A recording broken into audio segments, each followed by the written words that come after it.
The bridge was collapsing. Through sheets of rain, Ethan Cole watched a luxury sedan tumble off the edge, its headlights spinning wildly as muddy water swallowed it whole. Inside, a woman's terrified face pressed against the glass, and in that split second, the single father made a choice that would change everything. He dove into the raging flood, not knowing the drowning stranger was billionaire CEO Claire Donovan. Stay with me till the end, and drop a comment about where you're watching from. Let's see how far this story reaches. The rain had started 3 days ago. At first, it was nothing more than a steady drizzle, the kind that made people in Millbrook reach for their umbrellas with mild annoyance. But by Tuesday morning, the drizzle had turned into a downpour, and by Wednesday night, the downpour had become something else entirely, a monster that swallowed roads, uprooted 100-year-old oaks, and turned the peaceful Millbrook River into a beast nobody recognized. Ethan Cole stood at his kitchen window, watching the water creep up his driveway like a living thing. His 6-year-old daughter, Lily, pressed her small face against the glass beside him, her breath fogging up the window. "Daddy, is the water going to come inside?" she asked, her voice barely above a whisper. Ethan placed a protective hand on her shoulder, feeling the delicate bones beneath her pink pajamas. "No, sweetheart. We're on high ground. We're safe." But even as he said it, he wasn't sure. In his 34 years of life, 28 of them spent in Millbrook. He'd never seen anything like this. The local news had been broadcasting emergency warnings all day, telling people to evacuate low-lying areas to stay off the roads to wait for rescue if they were trapped. The governor had declared a state of emergency. The National Guard was supposedly on its way. "Why don't you go play in your room for a bit?" Ethan suggested, trying to keep his voice light. "Take Mr. Bunny with you." Lily clutched her stuffed rabbit tighter and looked up at him with those big brown eyes that reminded him so painfully of her mother. Sarah had been gone for 3 years now. Cancer took her when Lily was only 3, and moments like these when danger lurked and decisions had to be made, Ethan felt her absence like a physical ache. "You promise we're safe?" Lily asked. "I promise, baby girl." She nodded solemnly and padded off to her room. Mr. Bunny's ears dragging along the floor behind her. Ethan waited until he heard her door close before he grabbed his phone and tried calling his neighbor Jim Harrison for the 5th time. Straight to voicemail. The cell towers were probably overwhelmed, or worse, damaged. Through the rain-lashed window, he could barely make out the Harrison house 50 yards away. No lights. They'd probably evacuated, already gone to Jim's brother's place up in the hills like they'd talked about yesterday. Ethan had thought about leaving too, but Lily had been running a fever, and he hadn't wanted to take her out in this weather unless absolutely necessary. Now he was second-guessing that decision. A transformer exploded somewhere in the distance, lighting up the sky with an eerie blue flash.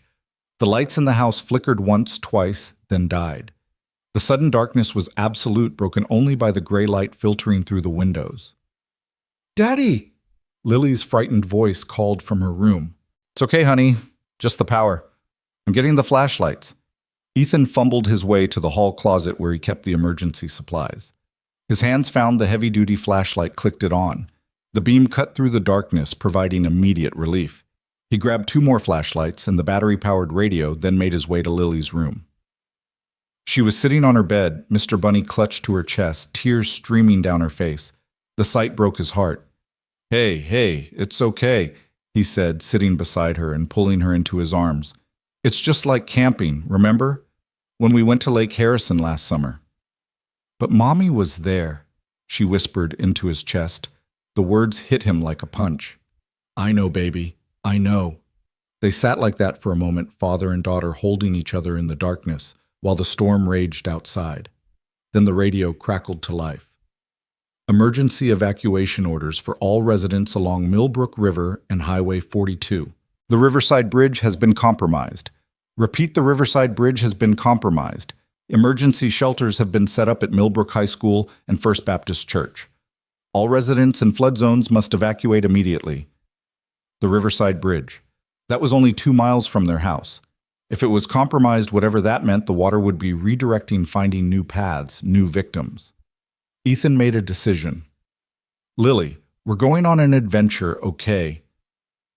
We're going to go to the high school where they have lights and food and lots of other people. In the rain. In the rain. But first, let's get you dressed in your warmest clothes." 20 minutes later, they were in Ethan's truck, slowly navigating through streets that looked nothing like the neighborhood he'd known his whole life. The water was everywhere, not flooding exactly, not yet, but flowing across the road in sheets, turning familiar intersections into foreign territory. The windshield wipers worked furiously but futilely against the downpour. Lily sat in her booster seat in the back, Mr. Bunny on her lap, singing softly to herself, a habit she'd developed to self-soothe. It was a song Sarah used to sing, something about sunshine and flowers. Ethan gripped the steering wheel tighter, focusing on the barely visible road ahead. They were making decent progress until they reached the intersection of Main and Riverside. What Ethan saw there made him slam on the brakes. The road ahead was gone, replaced by a raging river of muddy water. But that wasn't what made his blood run cold. It was the school bus, one of those short buses used for special needs kids, sitting half submerged in the water, tilted at a dangerous angle. He could see faces in the windows, children's faces. "Stay in the truck," Ethan commanded, already reaching for the door handle. "Daddy, no." "Lily, I need you to be brave, okay? Just like Mommy would want. Stay here, doors locked. I'll be right back." Before she could protest further, he was out in the storm. The rain hit him like 1,000 tiny fists, instantly soaking through his jacket. The wind tried to knock him over as he waded into the water, which was shockingly cold and stronger than he'd anticipated.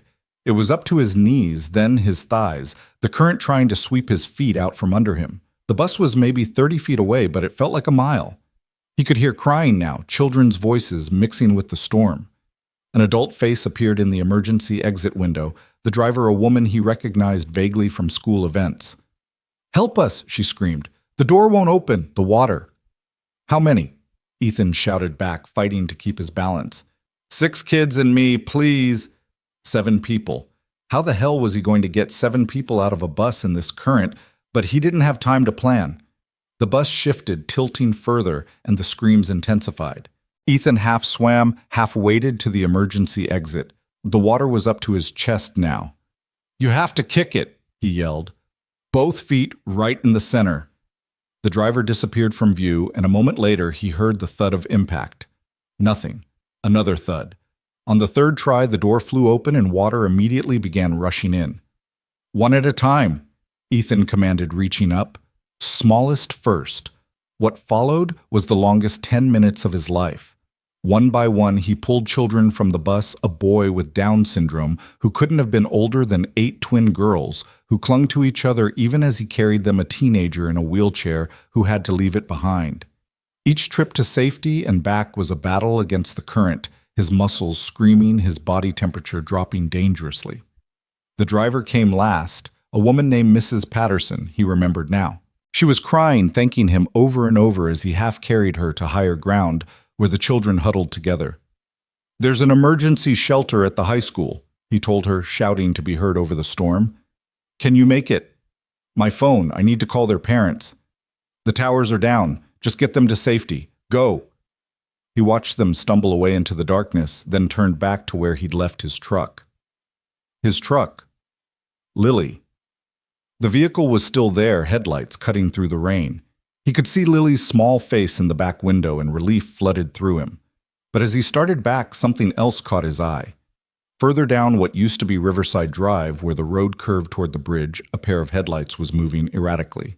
No, not moving, being moved. A car was being swept along by the current, spinning slowly as the water carried it toward the collapsed section of bridge he could just make out in the distance. Ethan looked back at his truck, at his daughter's face. Every instinct screamed at him to get back to her, to drive away from this nightmare. But then the other car's headlights swung around and for just a moment illuminated the interior. There was someone inside, someone pounding on the windows. "Damn it!" Ethan cursed, already moving. This time he didn't fight the current. He used it, letting it carry him at an angle toward the spinning vehicle. It was a Mercedes, he noticed absurdly, probably worth more than he made in 3 years. The water was deeper here, much deeper. He couldn't touch bottom. The car hit something, a submerged tree maybe, and stopped spinning for a moment. That's when he saw her clearly for the first time. She was maybe 35, with dark hair plastered to her head and wide, terrified eyes. She was pounding on the driver's side window with something, a shoe, he realized. a high-heeled shoe. Her mouth was moving, screaming something he couldn't hear. The car lurched free of whatever had stopped it and continued its inexorable drift toward the collapsed bridge, toward certain death. Ethan swam harder than he'd ever swum in his life, fighting the current at an angle using every bit of strength he had left. His fingers finally found the door handle. Locked, of course. The woman saw him, and relief flickered across her face for an instant before being replaced by renewed panic.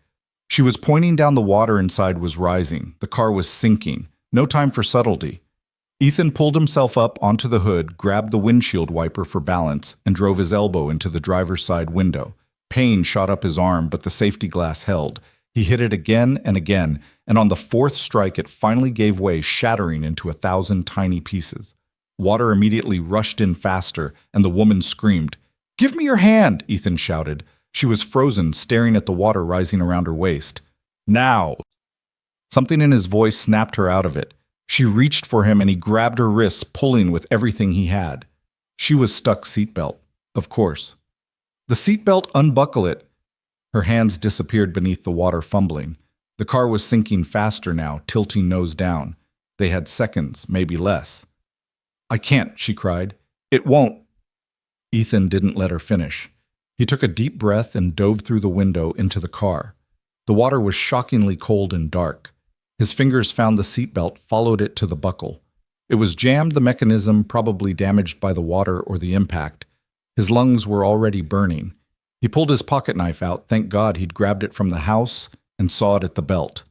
The fabric was tough, designed not to tear, but desperation gave him strength. It finally gave way. He grabbed the woman around the waist and pushed her up toward the window. She went through, and he followed his lungs, screaming for air. They broke the surface together, gasping. The bridge was right there, too close. The current was pulling them toward the jagged edge where the road simply ended, where the concrete had been torn away like paper.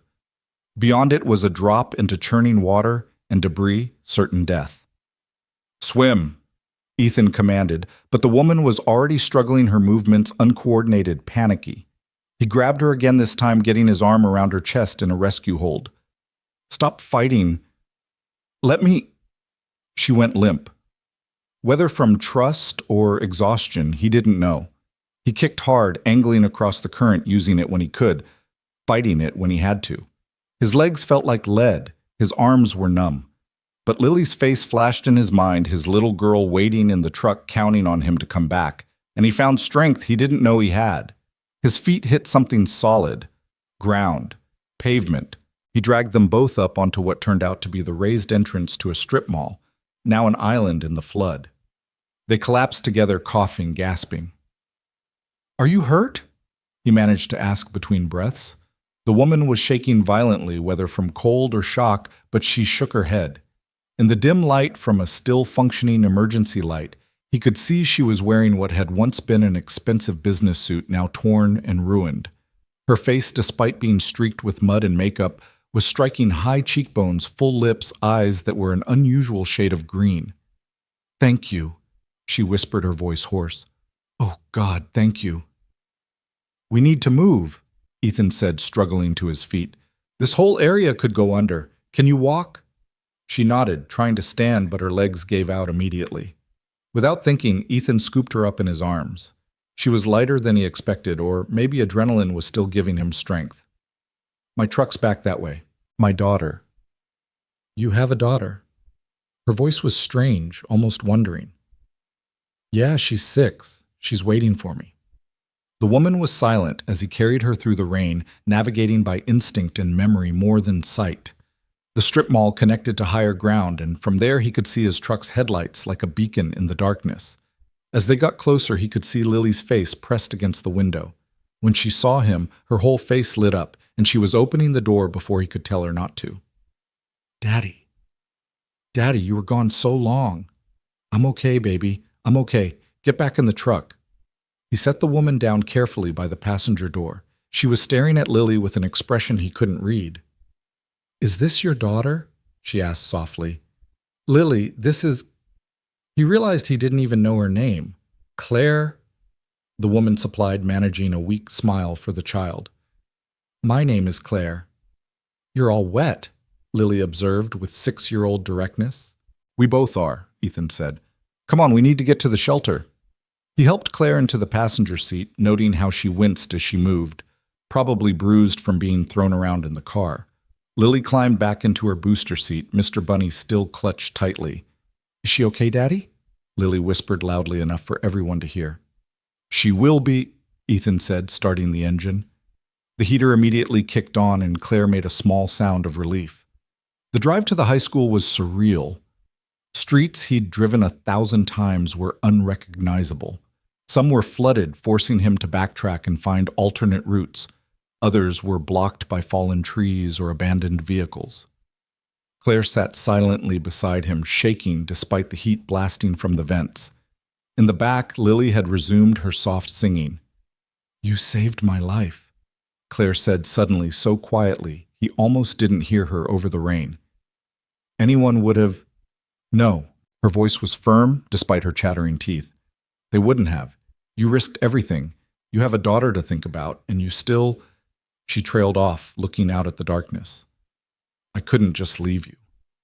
Most people could. Something in her tone made him glance at her. She was crying silently, tears mixing with the rain still dripping from her hair. Hey, he said gently. You're okay now. We're all okay. She nodded, but didn't stop crying. The high school appeared out of the darkness like a ship in a storm, every window blazing with emergency lighting. The parking lot was chaos, cars everywhere, people running through the rain, National Guard vehicles trying to maintain order. Ethan found a spot and turned to Claire. We should get you to the medical station. You might be in shock. No hospitals, she said quickly, almost panicky. Please, no hospitals. He frowned. You could be hurt. I'm fine. I can't go to a hospital. Please. There was real fear in her voice, and not the kind that came from nearly drowning. Ethan studied her for a moment, then nodded slowly. Okay, no hospitals, but at least let the medics at the shelter look at you. Relief washed over her face. Thank you. They made a strange procession entering the shelter, Ethan carrying Lily on one arm and supporting Claire with the other. The gymnasium had been transformed into an emergency shelter with cots arranged in rows and tables set up with food and supplies. The noise was overwhelming after the isolation of the storm. Crying children, worried voices, volunteers shouting instructions. A Red Cross volunteer immediately approached them. Are you injured? We have a medical station. Just cold and wet, Ethan said, feeling Claire tense beside him. We need blankets and dry clothes if you have them. The volunteer, a middle-aged woman with kind eyes, took in their sodden appearance and nodded. Follow me. She led them to a corner where boxes of donated clothes were being sorted. These might not fit perfectly, but they're dry. There are changing areas set up in the locker rooms. Do you need help with the little one? We're okay, thank you, Ethan said. The volunteer handed them blankets and moved on to the next group of refugees. Claire stood there looking lost despite the blanket wrapped around her shoulders. Daddy, I'm cold, Lily said, and Ethan realized he'd been standing there paralyzed by the enormity of what had just happened. Right. Let's get changed, sweetheart. He turned to Claire. Will you be okay? She nodded, still looking dazed. Yes. Thank you. Again. In the men's locker room, Ethan quickly changed Lily into dry clothes, a boy's sweatshirt that was too big, and sweatpants that had to be rolled up 3 times. She looked tiny and vulnerable, and he hugged her tightly. Were you scared when I was gone? He asked. A little, she admitted. But I knew you'd come back. You always come back. The simple faith in her voice made his throat tight. He changed his own clothes quickly, jeans that were too short and a flannel shirt that was too wide, but they were blessedly dry. When they emerged, Claire was already there, transformed. Someone had given her jeans and an oversized university sweatshirt. Her hair was still damp, but pulled back in a ponytail. Without the makeup and expensive clothes, she looked younger, more vulnerable. She also looked familiar somehow, though Ethan couldn't place why. The volunteer said they're serving soup, she said, gesturing toward the far end of the gym. Are you hungry?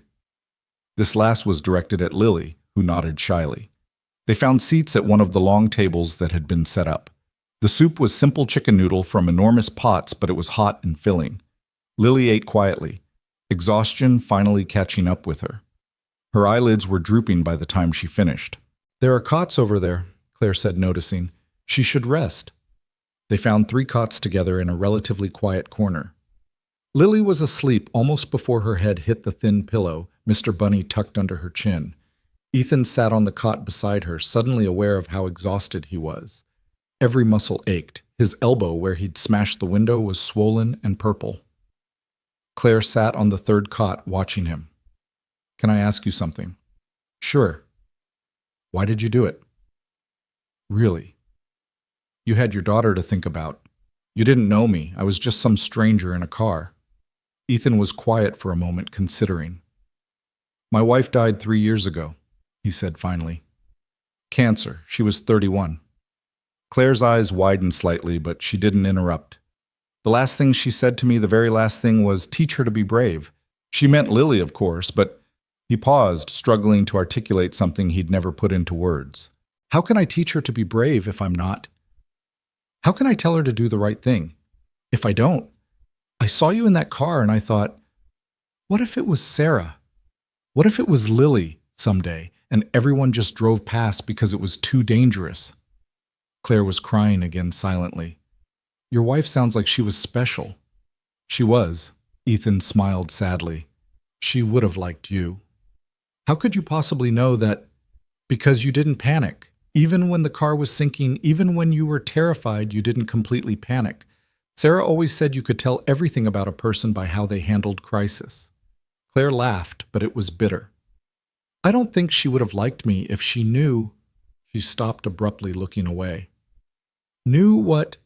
"Nothing. It doesn't matter." Before Ethan could respond, a commotion near the entrance caught their attention. Several people in suits had entered, looking ridiculously out of place among the refugees. They were scanning the crowd with purpose, and Ethan saw Claire shrink back. "Friends of yours?" he asked.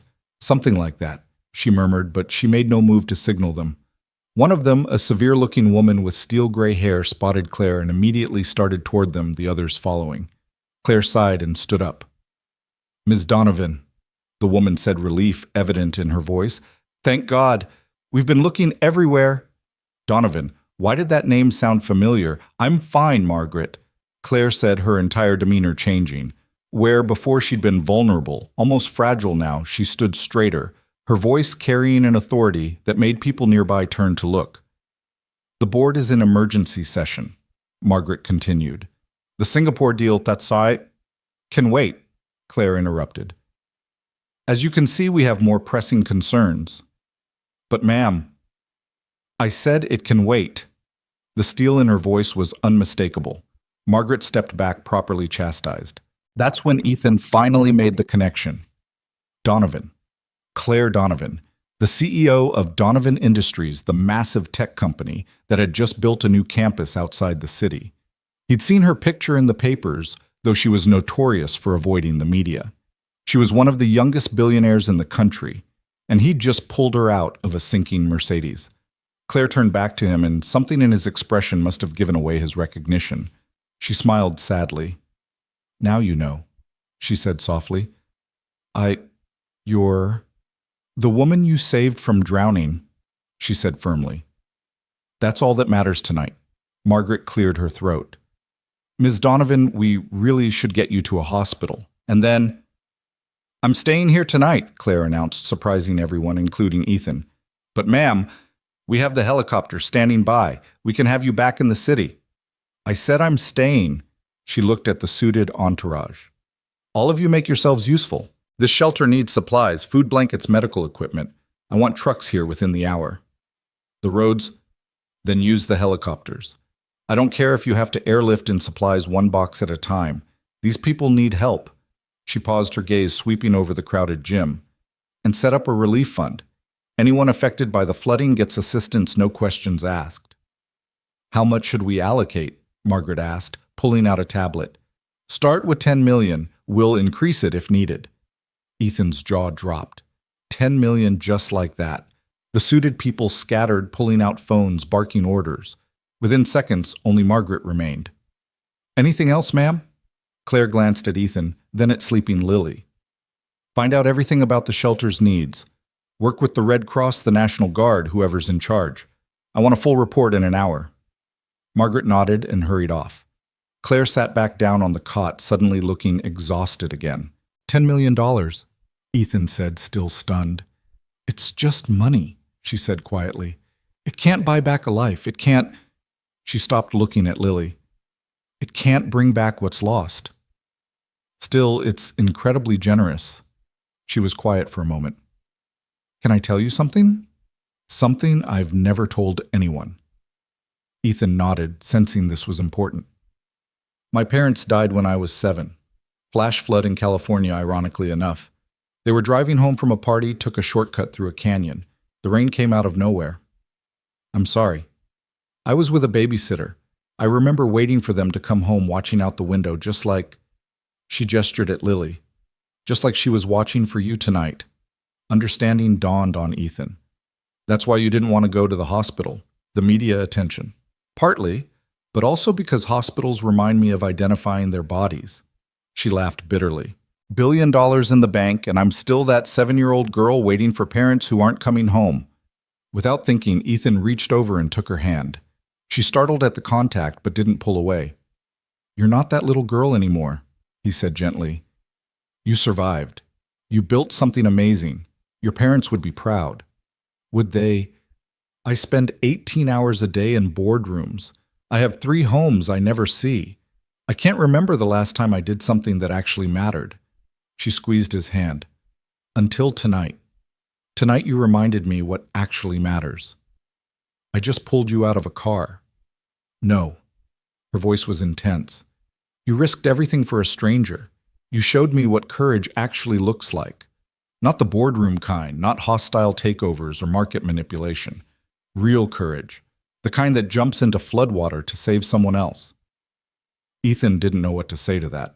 They sat in silence for a while, still holding hands, watching Lily sleep. Around them, the shelter buzzed with activity as more refugees arrived and volunteers distributed supplies. "Can I ask you something now?" Ethan said eventually. "Turnabout's fair play. What were you doing out there in the flood zone? Someone like you must have had warnings, ways to evacuate early." Claire's face clouded. "I was being stubborn. There's a community center I fund near the river, low-income families after-school programs. I wanted to make sure everyone got out safely. I stayed too long, and then my driver—" She paused. "My driver had a family emergency. His son was missing in the floods. I told him to go, that I'd be fine." "You drove yourself, She smiled ruefully. "I haven't driven myself anywhere in 5 years.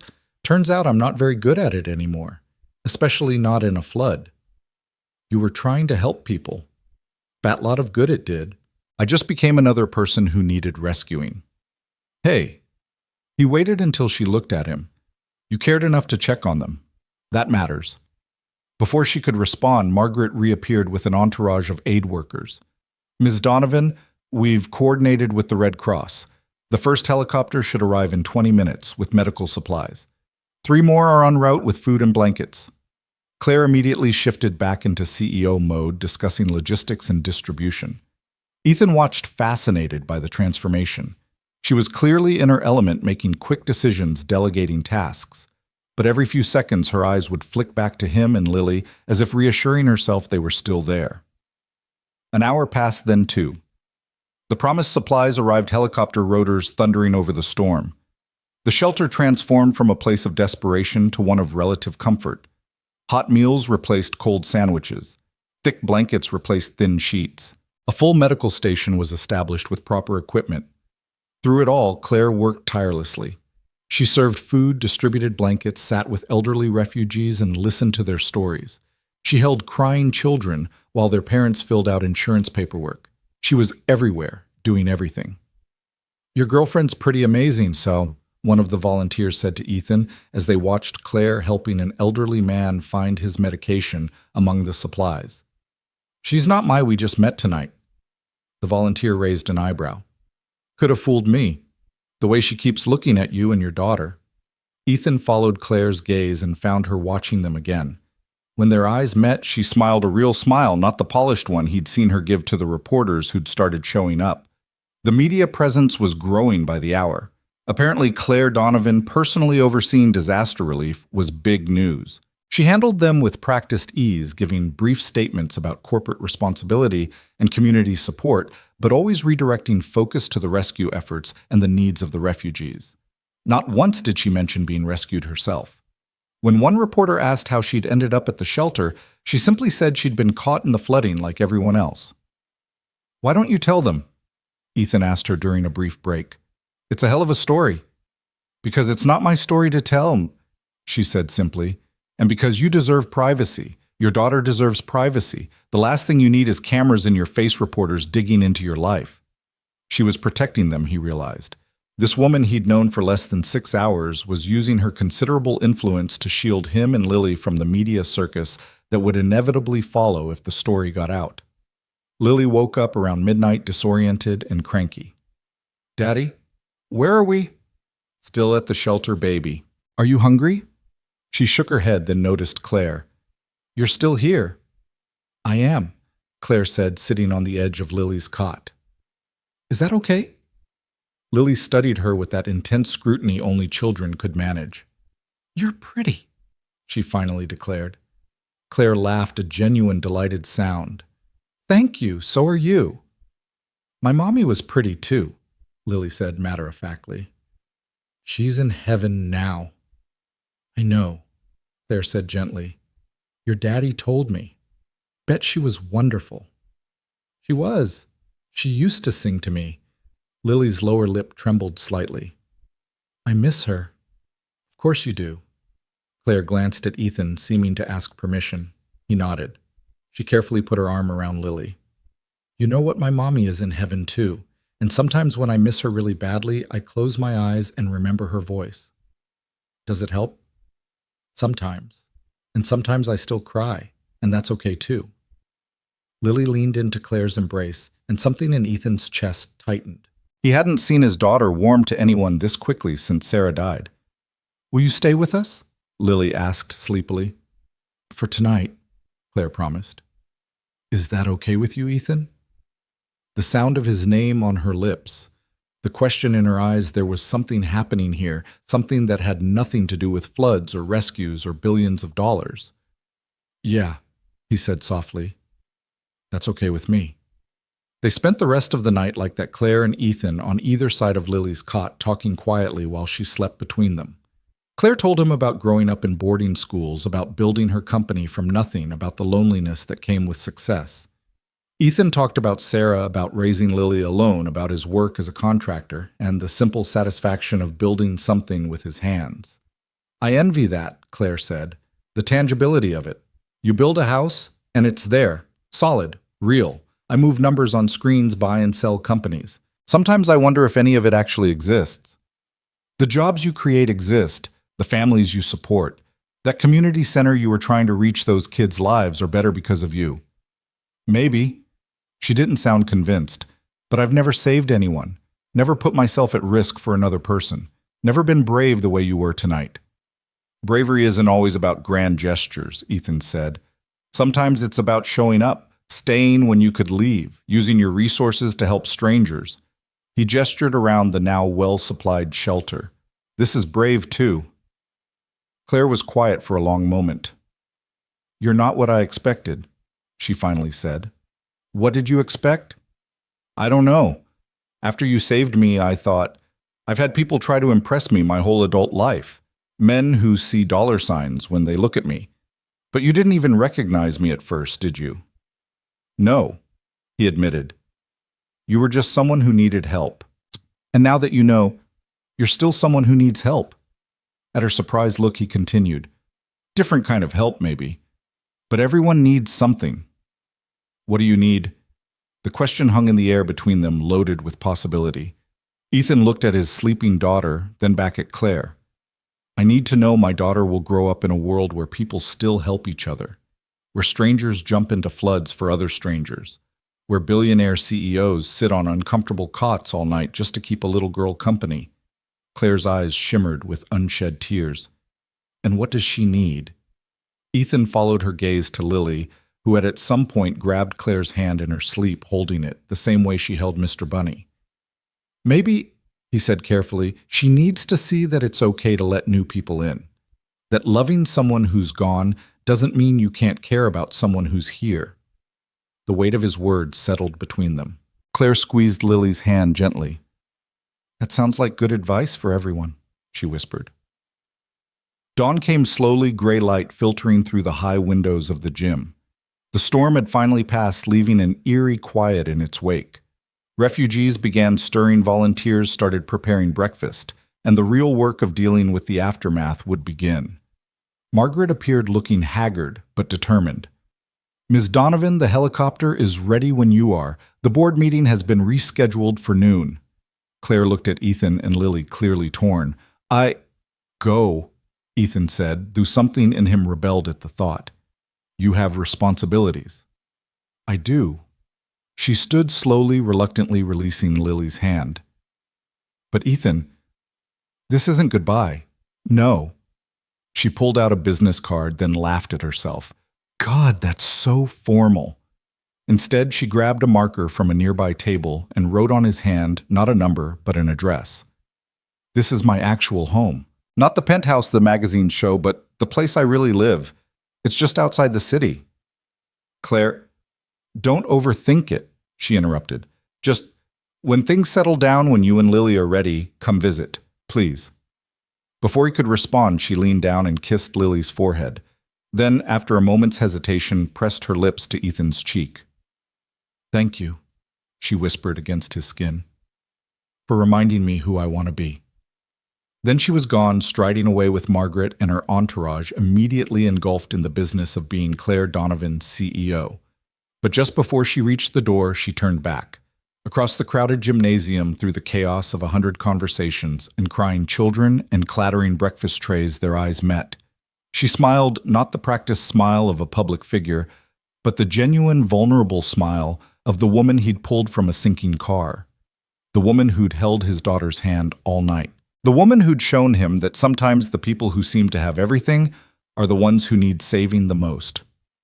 Then she was gone, and Ethan was left with an address written on his hand and the memory of her lips on his cheek. Daddy, Lily's voice was sleepy. Where did Claire go? She had to go to work, sweetheart. Will we see her again? Ethan looked at the address on his hand, then at his daughter's hopeful face. Outside, the sun was finally breaking through the clouds, painting the flood-damaged world in shades of gold and possibility. Yeah, baby, he said, pulling her into his arms. I think we will. The shelter continued to buzz with activity around them. Families reuniting, volunteers distributing supplies, the Red Cross coordinating relief efforts. The flood had taken so much home's possessions peace of mind, but it had also given something back, something unexpected and precious. In saving Claire Donovan from the flood, Ethan had discovered something he hadn't even known. He'd lost the capacity to hope for something beyond mere survival. The possibility that life after loss could be more than just going through the motions for his daughter's sake. And somewhere across the city, in a helicopter bearing her back to her world of board meetings and billion-dollar deals, Claire Donovan was discovering the same thing. The man who'd pulled her from the water had done more than save her life. He'd reminded her that she had a life worth saving. The address on Ethan's hand had faded but not disappeared, much like the memory of that night 3 weeks ago. He'd traced over it with pen twice to preserve it, though. By now he'd memorized every curve of Claire's handwriting. The floodwaters had receded, leaving behind damaged homes and disrupted lives, but also leaving behind something else, a connection he couldn't quite bring himself to explore. Their small house had survived relatively intact, just some water damage in the basement that Ethan had repaired himself. Being a contractor had its advantages. He'd spent the weeks since the flood helping neighbors rebuild, taking on reconstruction jobs for costs, trying to help his community piece itself back together. It was easier than thinking about the business card Margaret had slipped into his pocket that night, easier than contemplating what it might mean to actually use that address. Daddy, are we going to see Claire today? Lily asked for what must have been the 100th time. She was sitting at the kitchen table coloring in her book while Ethan fixed breakfast. We've talked about this, sweetheart. Claire is very busy. But she said to visit. She wrote it on your hand. I saw it. Of course she had. His daughter missed nothing. It's complicated, baby. Lily set down her crayon with the kind of dramatic sigh only a 6-year-old could muster. You always say that when you're scared. The observation hit him like a physical blow, out of the mouths of babes. I'm not scared, he said automatically, then caught himself. He'd promised Sarah he'd never lie to their daughter about the important things. Okay, maybe a little scared. Why? How could he explain it to a 6-year-old that Claire Donovan lived in a different world, one where people had drivers and helicopters, and could casually donate $10 million to flood relief? That whatever had happened between them that night was probably just adrenaline and circumstance. That a single father who worked with his hands had no business showing up at a billionaire's door. Before he could formulate an answer, his phone rang. The number was unknown. Ethan Cole. He answered, expecting a client or insurance adjuster. Mr. Cole, this is Margaret Davies, Miss Donovan's assistant. His heart skipped. Is everything okay? Is Claire? She's fine, Margaret assured him, though there was something in her tone. However, she asked me to call. There's a situation where your expertise might be valuable. My expertise? You're a contractor, correct? Specializing in restoration. Yes, but Ms. Donovan has recently acquired a property that requires significant restoration. She was hoping you might consider taking on the project. Ethan frowned. This felt wrong somehow, like a pretense. Ms. Davies, if Claire wants to see me, she doesn't need to invent Mr. Cole. Margaret interrupted, her voice softer now. The property is real.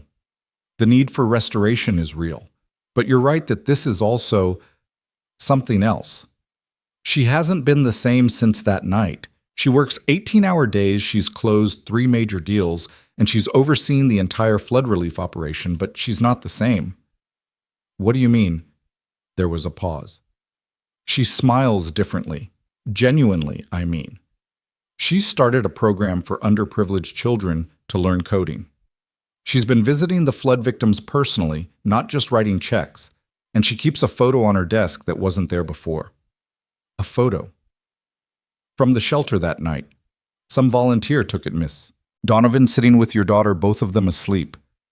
Your daughter is holding her hand. Ethan's throat tightened. He remembered waking to find them like that, Claire having finally dozed off just before dawn, Lily's small hand wrapped around hers. She won't call you herself, Margaret continued. She says if you wanted to see her, you would have used the address she gave you. But I've worked for her for 8 years, Mr. Cole, and I've never seen her like this, so I'm calling. This property is 40 minutes from your house. It's an old estate abandoned for years. She bought it specifically because... Margaret stopped. Well, perhaps she should tell you that part herself. Will you come? Ethan looked at Lily, who was watching him with those big brown eyes that saw too much. Today, if possible, this afternoon. You can bring your daughter, there's plenty of space for her to play safely. After getting the details and hanging up, Ethan stood there for a moment processing. Lily had abandoned all pretense of coloring. We're going to see Claire, she stated, not a question. How did you look the same way you did when you pulled her out of the water, like you're about to do something brave. 3 hours later, Ethan turned his truck onto a winding private road, Lily bouncing with excitement in her booster seat. The property was stunning, even in its neglect. Rolling hills, ancient oaks, and then appearing around a bend, the house itself. It must have been magnificent once. Victorian era. 3 stories, wraparound porches, intricate gingerbread trim now weathered and broken. The grounds were overgrown fountains crumbling a greenhouse with half its panes shattered. It looked like something from a fairy tale that had been forgotten by time. Claire was standing on the front steps. No entourage. No. Margaret. Just her in jeans and a simple sweater, her hair pulled back. She looked younger than she had that night at the shelter, but also somehow more uncertain. You came, she said as they got out of the truck, and there was such relief in her voice that Ethan's last doubts evaporated. Claire. Lily ran to her without hesitation, and Claire caught her, lifting her into a hug that was both natural and surprising. Hello, sweetheart, I've missed you. Daddy was scared to come, Lily announced, because 6-year-olds had no filter. Lily. Claire laughed, setting Lily down but keeping hold of her hand. That's okay. I was scared you wouldn't come. She looked at Ethan, then really looked at him, and he felt that same electric connection from the shelter. Whatever this was, it hadn't been just adrenaline. Thank you for coming, she said softly. I know the pretense was thin. Margaret said you need restoration work. I do. She turned to look at the house, but not just for the building. Before Ethan could ask what she meant, she was leading them up the steps, Lily chattering about everything from her new teacher to the frog she'd found in their backyard. Claire listened with genuine interest, asking questions, remembering details from their night at the shelter. The interior of the house was both worse and better than the exterior. Water damage, certainly. Broken windows, crumbling plaster, a partially collapsed ceiling in what must have been the ballroom. But the bones were incredible hand-carved banisters, original hardwood floors, stained glass windows that painted rainbow patterns on the walls. It was built in 1892, Claire explained as they walked through. A railroad baron's summer estate. It's been empty for 20 years. Why did you buy it? Ethan asked, running his hand along a dusty mantelpiece already cataloging what would need to be done. Claire was quiet for a moment, watching Lily explore a window seat. The night after the flood, I went back to my penthouse. 32nd floor, floor-to-ceiling windows, perfect view of the city. And I stood there looking out at all those lights and felt like I was drowning again. All that space, all that luxury, and I was completely alone. She moved to a window looking out at the overgrown gardens. Then I remembered what you said about building things with your hands, about creating something solid and real, and I thought, what if I had a project? Something that mattered, something that could become what? She turned to him. A home. A real home. Not an investment or a status symbol, but a place where... She paused, vulnerable in a way that made his chest tight. A place where a little girl could have a birthday party, where friends could gather for dinner, where someone could build a life instead of just a career. Claire, I know what you're thinking. Poor little rich girl buying a mansion to fill the void. But it's not about the house, Ethan. It's about what I want to fill it with. And what's that? She looked at Lily, who had found a dusty chandelier crystal and was holding it up to the light rainbows dancing across her face. Life. Real life. The kind where people matter more than stock prices. Where bedtime stories are more important than board meetings. Where someone notices if you don't come home. The raw honesty in her voice undid him. This wasn't the CEO who commanded boardrooms and moved markets. This was the woman who'd held his daughter's hand all night, who'd lost her parents at 7, who'd spent her life building walls of success around a heart that had never fully healed.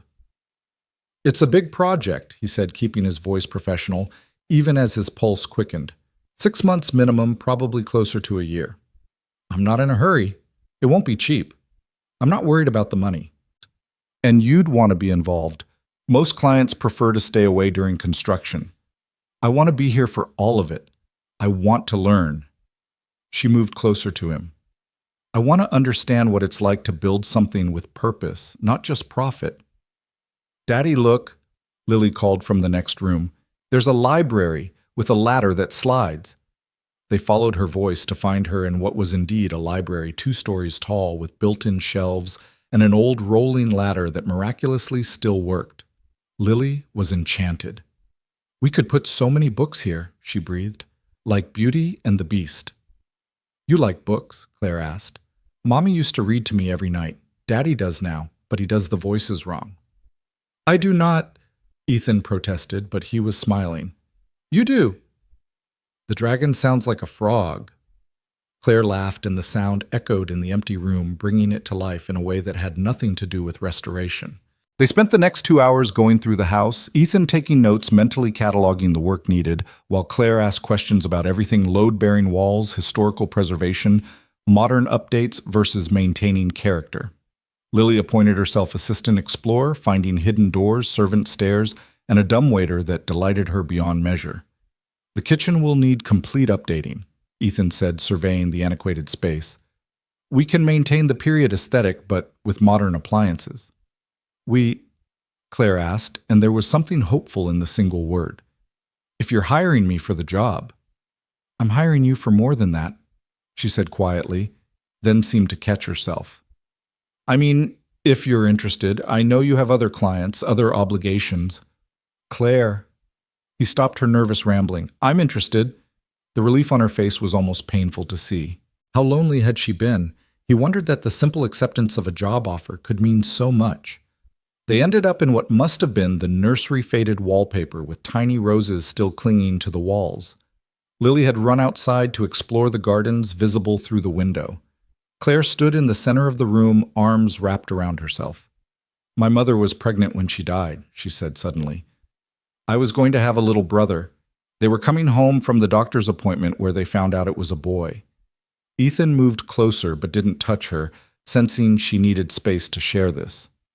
I've never told anyone that, not even my therapist. Funny how it's easier to tell someone who's seen you at your worst. You weren't at your worst that night. You were terrified, but you were brave. I wasn't brave. I was frozen. You survived. That's its own kind of bravery. She turned to him then. Is that what you tell yourself about Sarah? The question should have hurt, but somehow it didn't. Sometimes, on the bad days, on the good days, I remember that she wouldn't want us stuck in the past. She'd want us to be happy. Are you happy? He thought about it, watching Lily through the window as she chased a butterfly through the overgrown garden. I'm getting there. For the first time in 3 years, I'm getting there. What changed? He met her eyes. I pulled someone out of a flood. The air between them crackled with possibility. Claire took a step closer. Ethan, I need to tell you something about that night, about why I was really... Daddy, Claire. Come see... Lily's voice carried from outside, urgent with excitement. They found her in what had once been a formal garden, now a wilderness of roses gone wild. She was standing by a small pond, pointing excitedly. There are fish, big orange ones. Indeed, koi were swimming in the murky water, survivors of decades of neglect. They must be descendants of the original stock, Claire marveled. How did they survive all these years? Life finds a way, Ethan said. It's stronger than we think. Claire knelt beside Lily at the pond's edge. We'll have to clean it up for them, make it beautiful again. Can I help?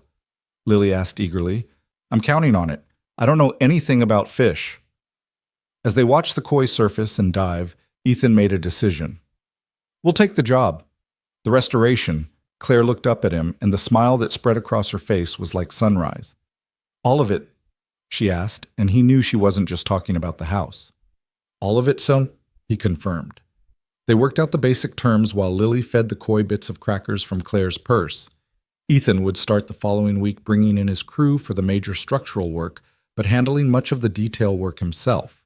Claire would be on site as much as her schedule allowed, learning the trade, getting her hands dirty. I want to understand it, she said. The process. The transformation. I've spent so many years destroying things, companies, competitors, obstacles. I want to know what it's like to create. As they prepared to leave, Lily had fallen asleep in the truck, exhausted from exploration. Claire stood by Ethan's window, reluctant to say goodbye. There's something else, she said. The Singapore deal Margaret mentioned that night. It fell through because I walked away. The terms would have destroyed 3 smaller companies, put hundreds out of work. The board was furious, but I kept thinking about what you said about teaching Lily to be brave, to do the right thing. That must have cost you. 60 million in projected profits. She laughed at his expression. But I've slept better these past 3 weeks than I have in years. No sleeping pills, no anxiety medication. Just peace. I'm glad. It's because of you and Lily. That night changed everything. For me too, he admitted. She reached through the window and touched his hand just briefly. I'll see you Monday. We'll be here. As he drove away, watching Claire get smaller in his rearview mirror, standing alone in front of that enormous broken house, Ethan thought about second chances, about how sometimes disaster brought unexpected gifts, about how saving someone else could end up saving yourself. Is Claire going to be our friend now? Lily asked sleepily from the back seat. Yeah, baby, I think she is. Good. She needs friends. She looks lonely. Out of the mouths of babes, indeed. Monday came quickly. Ethan arrived early with his crew, Tom and Marcus, who'd worked with him for years. and knew to keep their mouths shut about the client's identity. Claire was already there wearing work clothes that still had the tags on them, brand new boots that would be scuffed by day's end. "Reporting for duty, essay," she said with a self-deprecating smile. "Though I should warn you, I've never held a hammer in my life."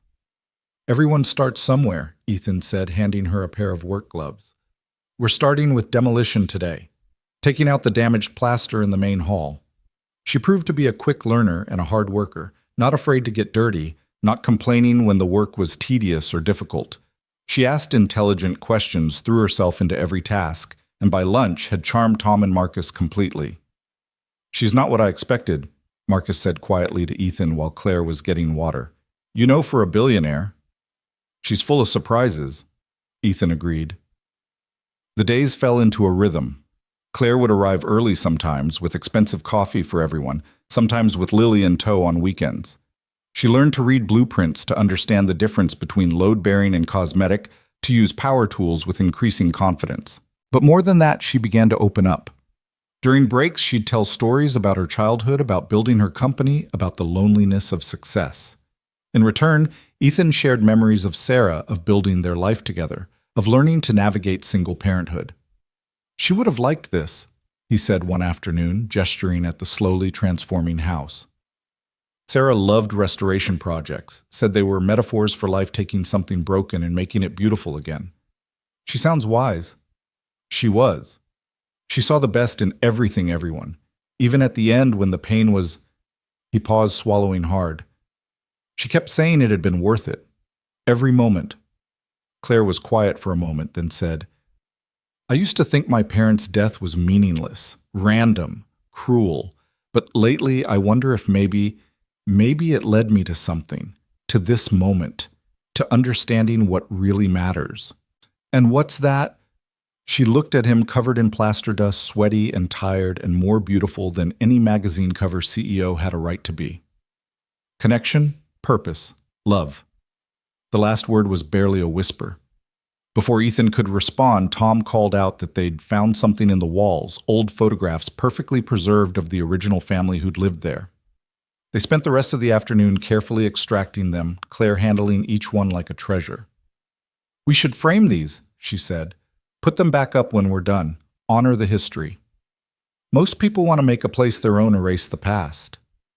The past is part of what makes it beautiful, the stories, the lives lived here. We're not erasing them, we're adding to them. Week by week, the house transformed. The roof was repaired, windows replaced, plumbing and electrical updated. But more than the physical changes, something else was being built. Ethan found himself looking forward to seeing Claire each day, to their conversations during breaks, to the way she lit up when she mastered a new skill. Lily had taken to calling the estate Claire's Castle and spent every weekend there exploring, helping where she could, or just sitting with Claire while she worked, chattering about school and friends and her latest interests. One Saturday, about 2 months into the project, Ethan couldn't find either of them. He finally discovered them in the library, Claire reading to Lily from a book they'd found in a box, an old edition of fairy tales. And the prince realized that the princess had saved him just as much as he'd saved her. Claire read, her voice soft. "Like you and Daddy," Lily said matter-of-factly. Claire's eyes met Ethan's over Lily's head. "Maybe a little," she agreed. That night, after Lily had fallen asleep on the couch, they'd moved into the library. Claire and Ethan sat on the front porch sharing a bottle of wine she'd brought. "Margaret says I'm different," she said, apropos of nothing. "Are you?" "Completely. I've restructured the company priorities. We're focusing on sustainable development now, ethical acquisitions. The board thinks I've lost my mind." "Have you?" She laughed. "Maybe. Or maybe I've found it." She turned to him. "I've been thinking about what you said that first day. About filling this house with life. Yeah. I want to have a Christmas party here. For all the families affected by the flood, for the workers who've helped rebuild, for..." She paused, gathering courage. "For you and Lily. That's 3 months away. We might not be done by then. Then we'll have it anyway, perfect or not." She took a breath. "I'm tired of waiting for perfect, Ethan. I've been waiting for perfect my whole life, and all it's brought me is loneliness." The vulnerability in her voice, the way she was looking at him. Ethan set down his wine glass and turned to face her fully. Claire, I know this is complicated. I know our worlds don't exactly align. I know you're still grieving Sarah, and I would never want to. He stopped her with a gentle hand on hers. Sarah's been gone 3 years. I'll always love her, always miss her, but she wouldn't want me to stop living. And lately, for the first time since she died, I feel like I'm actually living again. Because of the house. No, you know it's not the house. She turned her hand in his, interlacing their fingers. I'm scared, she admitted. I don't know how to do this. I know how to negotiate billion-dollar deals, how to hostile take over a company, how to read market trends, but this I'm completely lost. You jumped into a flood for strangers. You're rebuilding this house with your own hands. You read fairy tales to my daughter. I think you're doing just fine. Your daughter is extraordinary, by the way. You've done an amazing job with her. She likes you, really likes you, and she doesn't like many people. I love her, Claire said simply. Is that weird? To love someone else's child so quickly? No, Sarah always said love wasn't about time. It was about recognition. Sometimes you just recognize your people. Is that what we are? People who recognize each other. Instead of answering with words, Ethan leaned in and kissed her. It was gentle, tentative at first, both of them testing this new territory. Then Claire's hand came up to cup his face, and the kiss deepened, became something more certain. When they broke apart, both were breathless. I should probably mention, Claire said with a shaky laugh, I haven't done this in a very long time. Kissed someone. Felt anything real. She looked at him wonderingly. You saved more than my life that night, Ethan.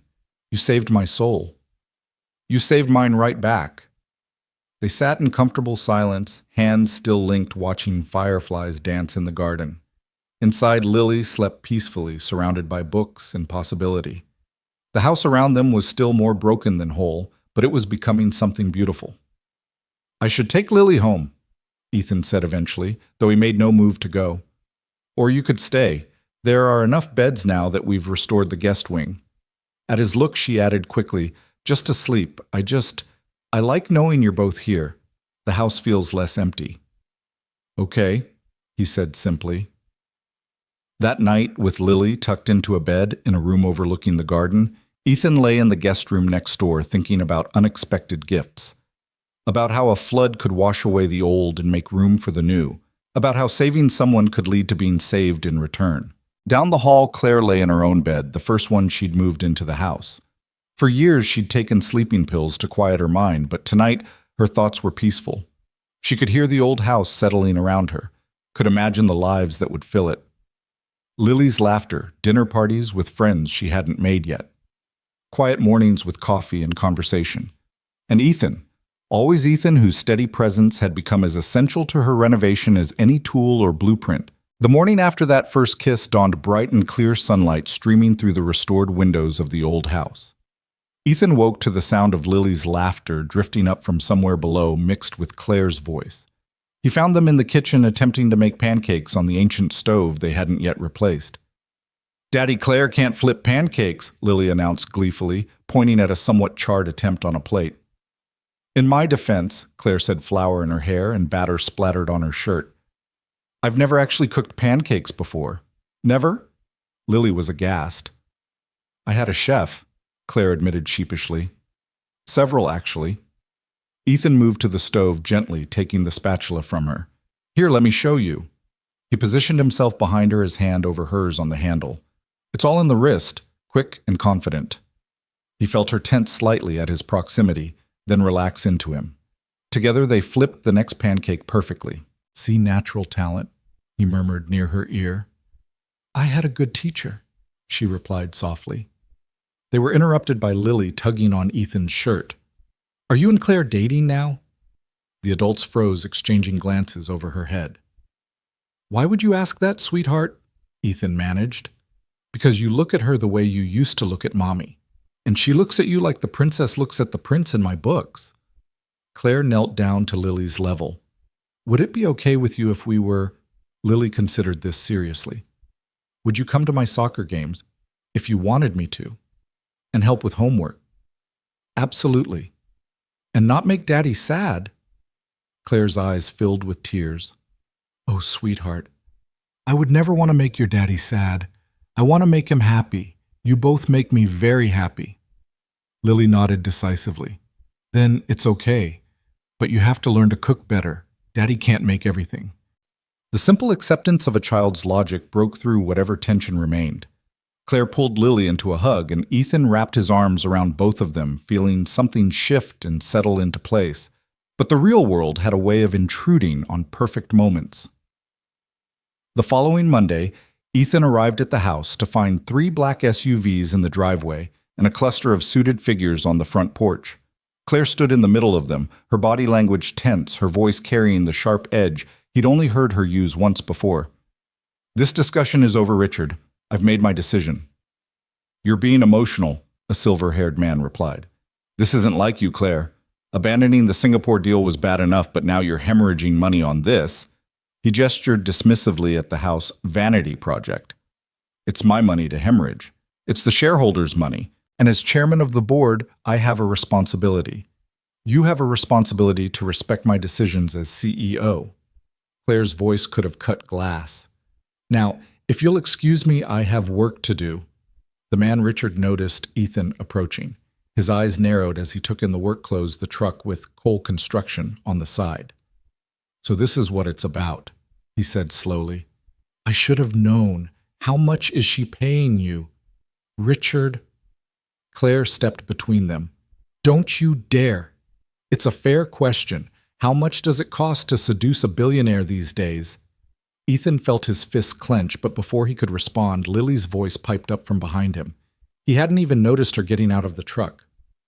That's not very nice, she said, marching up to Richard with all the righteous indignation a 6-year-old could muster. Claire's our friend. Daddy saved her from drowning. You should say sorry.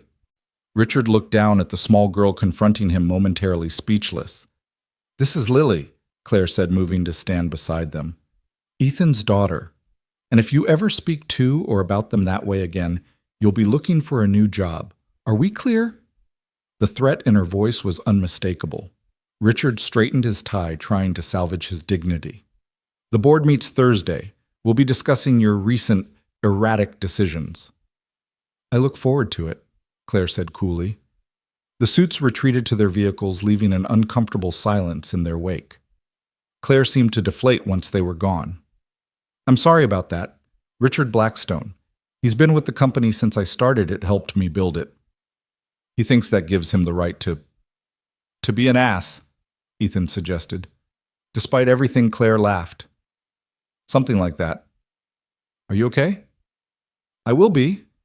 This was coming anyway. The board's been restless since I started changing our direction. She looked at the house, then back at him. They think I'm losing my edge going soft. Are you? She considered this. Maybe, or maybe I'm finally finding it. The real edge, the one that matters. Lily tugged on Claire's hand. Why was that man so mean? Some people, Claire said carefully, think money is more important than everything else. They get upset when others disagree. That's silly. Daddy says the important things can't be bought. Your daddy is very wise. That afternoon, while Lily was at school, Ethan found Claire in the library, surrounded by papers, laptop, open clearly in full CEO mode despite the paint-stained jeans. Thursday's board meeting, she explained. I need to prepare my defense. Your defense, you're the CEO. That can change. If they get enough votes, she shrugged, trying to seem unconcerned, but Ethan could see the tension in her shoulders. Would that be so bad? She looked up at him, surprised. It's my company. I built it from nothing. I know, but is it making you happy? It's made me wealthy. That's not what I asked. She was quiet for a long moment. No, she finally admitted. It hasn't made me happy in years, maybe ever. It was just something to do, something to prove I could do. Then maybe it's time for something new. Like what? It's all I know. Ethan moved some papers aside and sat next to her. You know more than that now. You know how to restore things, how to make something broken beautiful again. You know how to make a 6-year-old laugh, how to make pancakes badly, but still. She leaned into him. The board's right about one thing. I have gone soft. 3 months ago, I would have destroyed Richard for challenging me. Now I just feel sorry for him. Why? Because he'll never understand what I've found here. He has 3 ex-wives, no relationship with his kids, and a penthouse full of expensive art he never looks at. He has everything and nothing. Oh, like you did. Exactly like I did. She turned to face him. That night in the flood, when I was in that car, I wasn't thinking about the company or the money or any of it. I was thinking about how I was going to die alone, and no one would really miss me. They'd miss my signatures, my decisions, my money, but not me. That's not true. It was true then, but now. She gestured at the house around them, at the life they'd been building together. Now I have something worth losing, something worth fighting for. Then fight for it. Even if it means losing the company. The company isn't you, Claire. It's something you built, but it's not who you are. She kissed him then, soft and grateful. How did you get so wise? I had a good teacher, he said, echoing her words from that morning. Her name was Sarah. She taught me that life's too short to waste on things that don't matter. Thursday came too quickly. Claire left early that morning, dressed in a power suit that seemed like armor, her CEO mask firmly in place. But she stopped by the house first, finding Ethan already at work on the crown molding in the dining room. How do I look? She asked, and he could hear the nervousness beneath the bravado. Like someone who's going to win. And if I don't, then you'll still come home to us tonight. The word home hung between them, loaded with promise. Claire kissed him, not caring about her lipstick, then kissed Lily, who was coloring at the makeshift table they'd set up. Knock 'em dead, Claire, Lily called as she left. That's the plan, sweetheart. The hours dragged. Ethan tried to focus on work, but his mind kept drifting to Claire in that boardroom, fighting for her vision against people who only saw dollar signs. At 3 o'clock, his phone buzzed. It's over.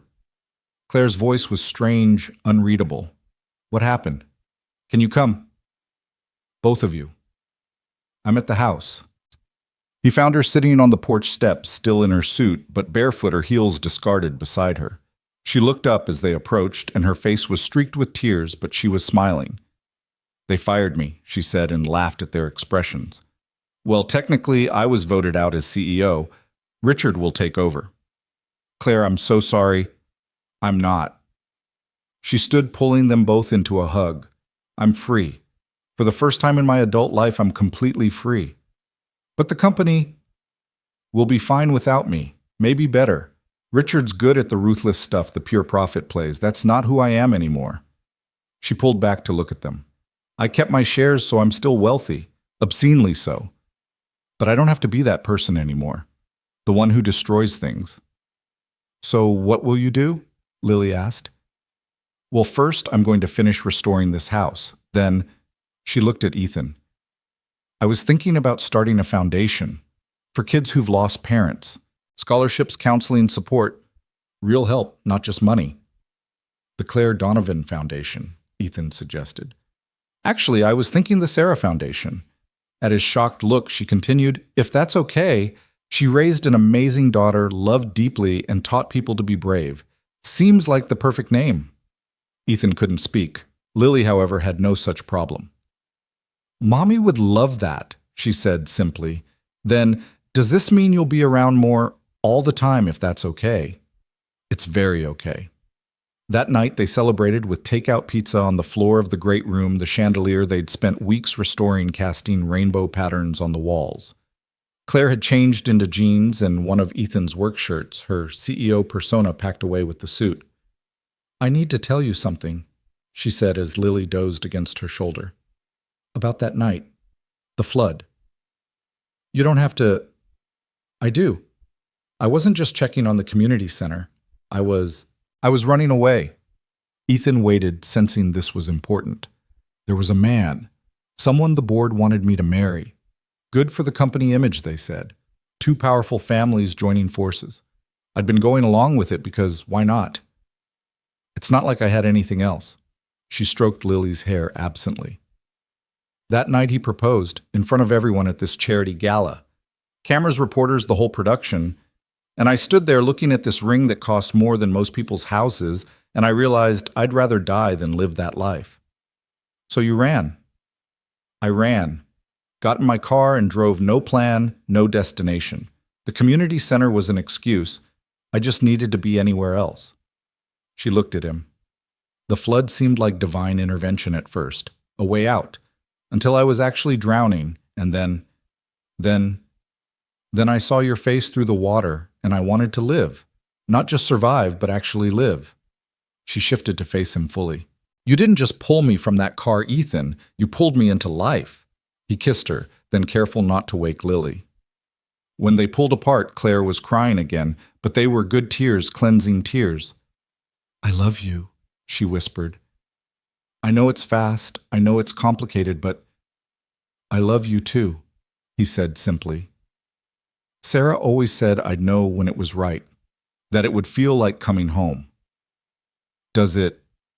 He looked around the partially restored room at his daughter sleeping peacefully against Claire's shoulder at this woman who'd crashed into their lives in the most literal way possible. Yeah, it does. The weeks that followed were a blur of activity. Without the company demanding her attention, Claire threw herself completely into the restoration. She learned to use a table saw to match historical paint colors to repair the intricate plasterwork. Her hands, once manicured to perfection, became calloused and strong. The house transformed under their combined efforts. The ballroom regained its former glory. The library filled with books, a mix of classics Claire ordered by the box load, and Lily's growing collection of fairy tales. The kitchen became a functioning heart of the home, though Claire's cooking skills remained questionable at best. I can negotiate billion-dollar deals, but I can't make a proper omelet, she lamented one Sunday morning after another culinary disaster. Everyone has their talents, Ethan said diplomatically, scraping the burned eggs into the trash. Yours is everything, apparently, she said, watching him effortlessly whip up breakfast. Not everything. I can't run a company. Neither can I, apparently. You ran it for 8 years. You built something from nothing. And then I walked away. No, he corrected. You chose something better. She smiled at that, then her expression grew serious. Speaking of choosing, Lily's birthday is next month. I know. Lily would be 7. Another milestone Sarah would miss. I'd like to do something special, here, if that's okay. Invite our whole class, have a real party. You don't have to.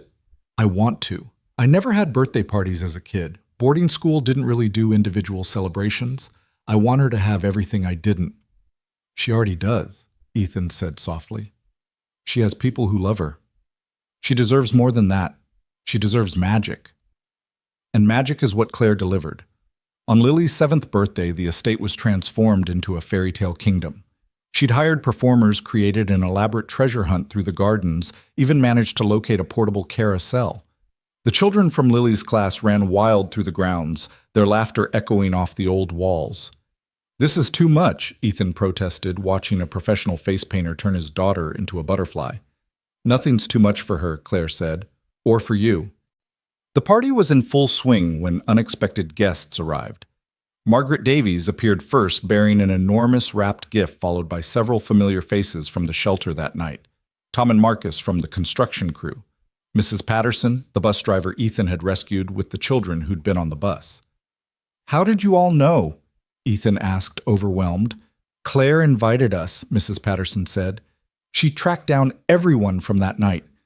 He found Claire in the kitchen pulling another cake from the oven. She'd insisted on making one herself despite her questionable baking skills. You invited everyone. She looked up, flour on her nose. They're part of our story. The beginning of it, anyway. Our story? Unless you have a different version. He crossed to her, not caring about the flour or the frosting or the chaos of children outside. No, our story. I like the sound of that. Good. Because I have a proposition. Another business deal. The most important one. She set down the spatula, suddenly serious. Move in. You and Lily. Not just staying over sometimes, but really move in. Make this your home too. Claire, I know it's a big step. I know we've only been together a few months, but Ethan, I've made million-dollar decisions with less certainty than I feel about this. About us. What about Lily? This is a huge change for her. Ask her. They found Lily in the garden, crowned with flowers, holding court over her birthday kingdom. When Ethan explained what Claire was suggesting, Lily's face lit up. We'd live in the castle all the time. If you want to, Claire said nervously. Lily threw her arms around Claire's waist. Yes, yes, yes, yes. Can I pick my room? Any room you want. Even the tower room, especially the tower room. As Lily ran off to tell her friends about her new castle home, Ethan pulled Claire close. You sure about this? We come as a package deal, and kids are messy and loud and perfect, Claire finished. You're both perfect. This house needs noise and mess and life. I need it. The restoration isn't finished. It never will be, not really. There's always something to fix, to improve, to change. That's what makes it home. The party continued until sunset, children gradually picked up by parents, each leaving with elaborate gift bags Claire had assembled. As the last car pulled away, the three of them stood on the porch surveying the controlled chaos left behind. We should clean up, Ethan said half-heartedly. Tomorrow, Claire decided. Tonight we celebrate. The party's over. No, the real celebration. Just us. They ended up in the library, Lily curled between them on the restored Victorian sofa reading from her new books. The room was warm with lamplight filled with the comfortable silence of family. Claire, Lily said sleepily, are you going to marry Daddy? Both adults froze. Lily, Ethan started. Because if you are, I want to be the flower girl, and I want a purple dress. Claire looked at Ethan over Lily's head, a question in her eyes. Purple's a good color, he said carefully. The best color, Claire agreed. So you will, Lily pressed. Someday, Claire said, when the time is right. Like in fairy tales, better than fairy tales. Ethan said, thinking of Sarah, of floods and rescues, of broken things made beautiful. Real life is always better. That night after Lily was asleep in her tower room, Claire and Ethan stood in the ballroom moonlight streaming through the restored windows. Did you mean it? She asked. About purple being a good color. I meant all of it. He pulled her into a dance position, though there was no music. Sarah used to say that love wasn't about replacing what was lost, but about adding to what remained. She sounds wonderful. She was. She would have loved you, would have loved what you've done for Lily, for me. I haven't done anything. You saved me, remember? We saved each other. They danced in the silence in the house that had become a home in the life they'd built from floodwater and chance and choice. The board called today, Claire said against his shoulder. They want me to consult. Richard's already making a mess of things. Will you? No, that's not my life anymore. She pulled back to look at him. This is, you and Lily and this house and the foundation. This is what I choose. Even on the bad days when the roof leaks and Lily's cranky and I leave my muddy boots in the hall. Especially then, Perfect was lonely. This is better. A year later, almost to the day of the flood, they stood in that same ballroom, but now it was filled with flowers and guests. Lily, resplendent in her purple dress, scattered rose petals with great solemnity. Claire wore her mother's wedding dress, carefully restored like everything else in the house. Richard Blackstone had not been invited, but Margaret Davies stood as Claire's maid of honor, crying happy tears. The children from the bus were there, Mrs. Patterson, the volunteers from the shelter. Their community forged in disaster and strengthened by choice. You know, the officiant said, I'm supposed to ask if anyone objects, but given that the groom once pulled the bride from a sinking car, I think we can skip that part. Laughter rippled through the gathered crowd. Ethan held Claire's hands, feeling Sarah's presence not as a weight, but as a blessing. She would have wanted this life continuing, love growing happiness rebuilt from sorrow. I was drowning, Claire said in her vows long before that night, drowning in success that felt like failure, in connection that was really isolation. You didn't just save my life. You taught me what life could be. You gave me purpose, Ethan replied. When I thought my only job was to survive for Lily, you showed me we could do more than survive. We could thrive. And you gave me a daddy who smiles again. Lily piped up, making everyone laugh and cry simultaneously. They were pronounced husband and wife, as the sun set over their restored estate, painting everything golden. The photographer captured them on the porch, Ethan, Claire, and Lily, a family built from floodwaters and courage, from loss and discovery. "No more secrets," Claire said that night as they stood in their bedroom, the party winding down below. "I know everything about your past, you know everything about mine." "Actually," Ethan said, "there's one more thing." Claire tensed. "What?"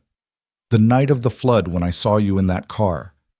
For just a second, just a heartbeat, I thought it was Sarah. The dark hair, the way you were fighting, and I thought I was being given a second chance to save her." "Oh, Ethan." "But then I pulled you out, and you were you. Not a second chance at the past, but a first chance at a future. And that's when I knew my life was about to change." Claire kissed him. Tasting tears, his or hers, it didn't matter. "Mine too, though I didn't know it then." "When did you know?" "When Lily took my hand at the shelter. When she chose to trust me, this stranger who'd disrupted your lives. That's when I knew I wanted to be worthy of that trust." "You always were." "No, but I'm learning to be." They could hear music from below, the party continuing. Their house, their home, filled with life and laughter. Tomorrow there would be work to do. The foundation to establish the never-ending restoration projects, the beautiful complications of a blended family. But tonight, they had this: each other, their daughter, their home. A life salvaged from disaster and rebuilt with love. "Come on," Claire said, pulling him toward the door. "Let's go dance at our own wedding." As they descended the stairs, Lily met them at the bottom, her purple dress twirling as she spun. "Are you happy?" she asked them both. "So happy," Claire said, scooping her up. "Good," Lily said decisively. "Mommy would be happy too. She told me in a dream that she sent Claire to us." Ethan and Claire exchanged glances over her head, choosing to believe in the magic of a child's dream, in the mystery of how tragedy could lead to joy. They entered the ballroom together, a family forged by flood and held together by choice, by love, by the everyday miracle of people saving each other. The band struck up a new song, and Ethan recognized it immediately, the melody Sarah used to hum while cooking, the one Lily had been singing that night in the truck. Claire couldn't have known, but somehow, impossibly, she was humming along. "How do you know this song?" he asked. "I don't know," she said, looking puzzled. "It just feels familiar, like coming home." And maybe that was the real miracle, not the dramatic rescue from the flood, but this finding home in unexpected places, in unexpected people. Building something beautiful from broken pieces. Learning that sometimes the best things in life came not from what you planned, but from what you never saw coming. They danced, the three of them, in their restored ballroom, in their rebuilt life, in the continuing story that had begun with water and terror and a single father's desperate courage. Outside night fell soft and peaceful over their estate, no storms on the horizon, just the quiet promise of tomorrow and all the tomorrows after that. The morning after their wedding dawned crisp and bright autumn, painting the estate grounds in shades of gold and crimson. Claire woke to find Ethan already up, standing by the window in their bedroom, watching something outside. She moved beside him, wrapping her arms around his waist from behind. "What are you looking at?" "Lily," he said softly.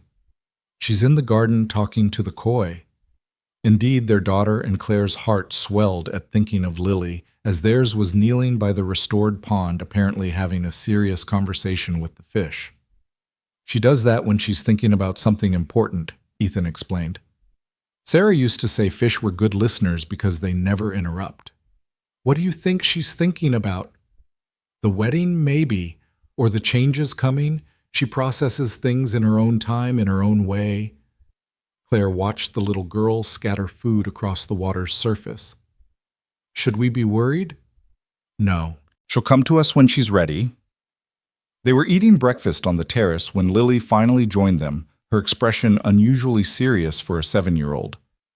"I've been thinking," she announced, climbing into her chair. "About what, sweetheart?" Ethan asked.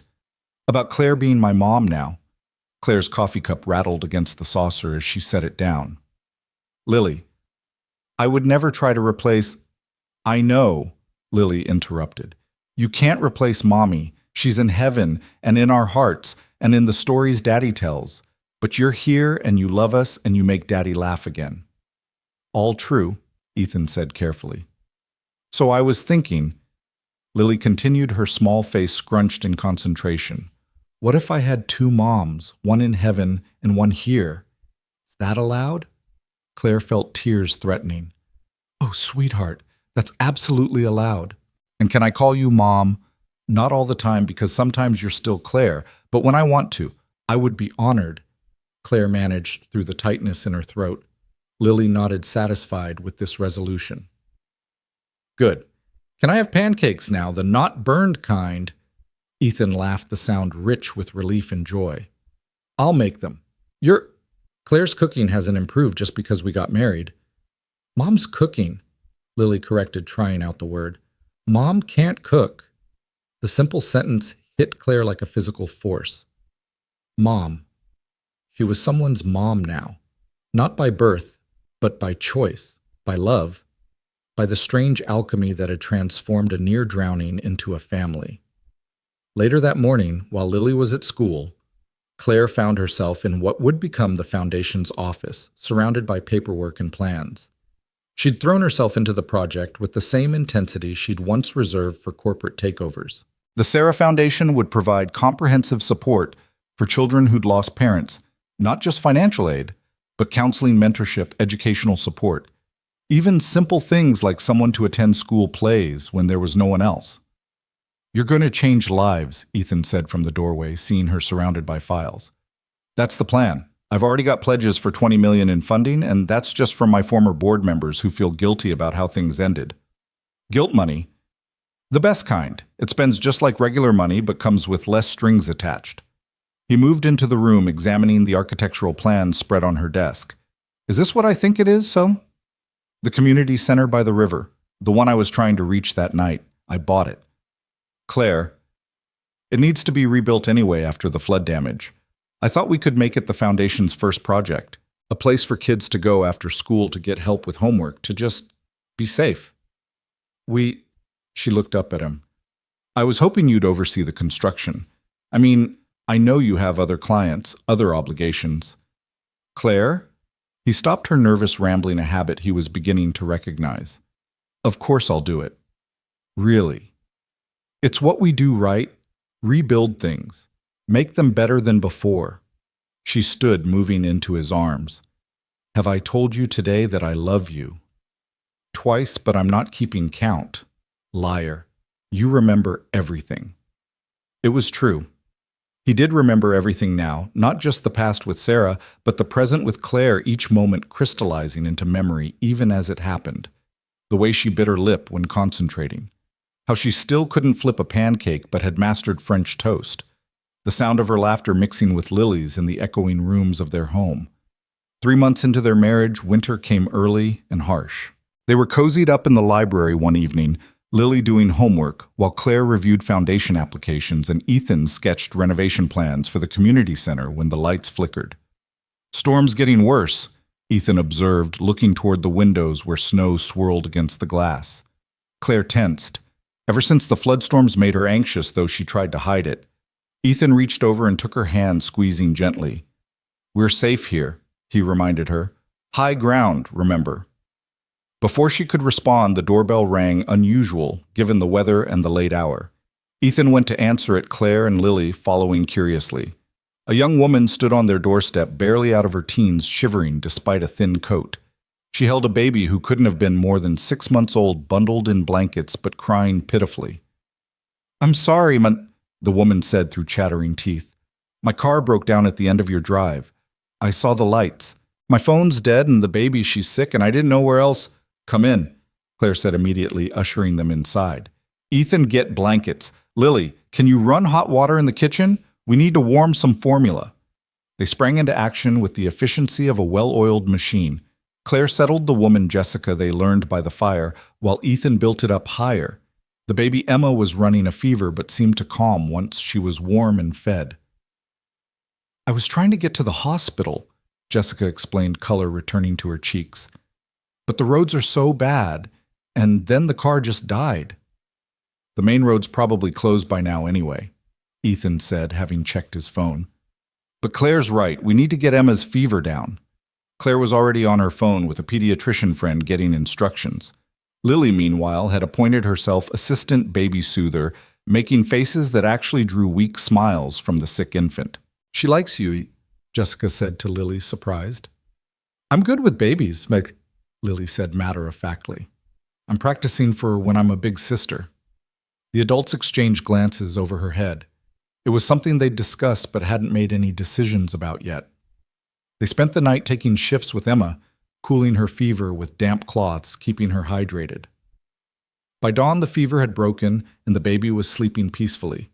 The storm had passed too, leaving the world crystalline white, but the roads passable. You saved us, Jessica said as Ethan prepared to drive them to the hospital for a proper checkup. I don't know what would have happened if you hadn't been here. We're glad you found us, Claire said, smoothing Emma's hair. That's what this house is for, shelter from storms. After they left, Claire found Lily in her tower room looking out at the snow-covered grounds. You okay, sweetheart? I was thinking about that baby. She doesn't have a daddy, does she? Just like I didn't have a mommy for a while. How did you know that? Jessica wasn't wearing a wedding ring, and she looked scared in a way that meant she was alone. Lily's perception sometimes startled Claire. But we helped them. Like people helped us during the flood. That's right. That's what our family does. We help people. Yes, Claire said firmly. That's exactly what we do. The encounter with Jessica and Emma seemed to catalyze something. Within a week, Claire had added emergency family shelter to the foundation's services. Within a month, they'd established a program for single parents in crisis. Jessica became their first success story, helped with childcare so she could finish her degree, supported through the early struggles of single parenthood. You can't save everyone, Ethan warned gently one night when Claire was up past midnight reviewing cases. I know, but I can save some. We can save some. We already are. Spring arrived with the community center's renovation in full swing. Claire was there every day sometimes, with a hammer in her hand, sometimes with her laptop managing the foundation while sitting on scaffolding.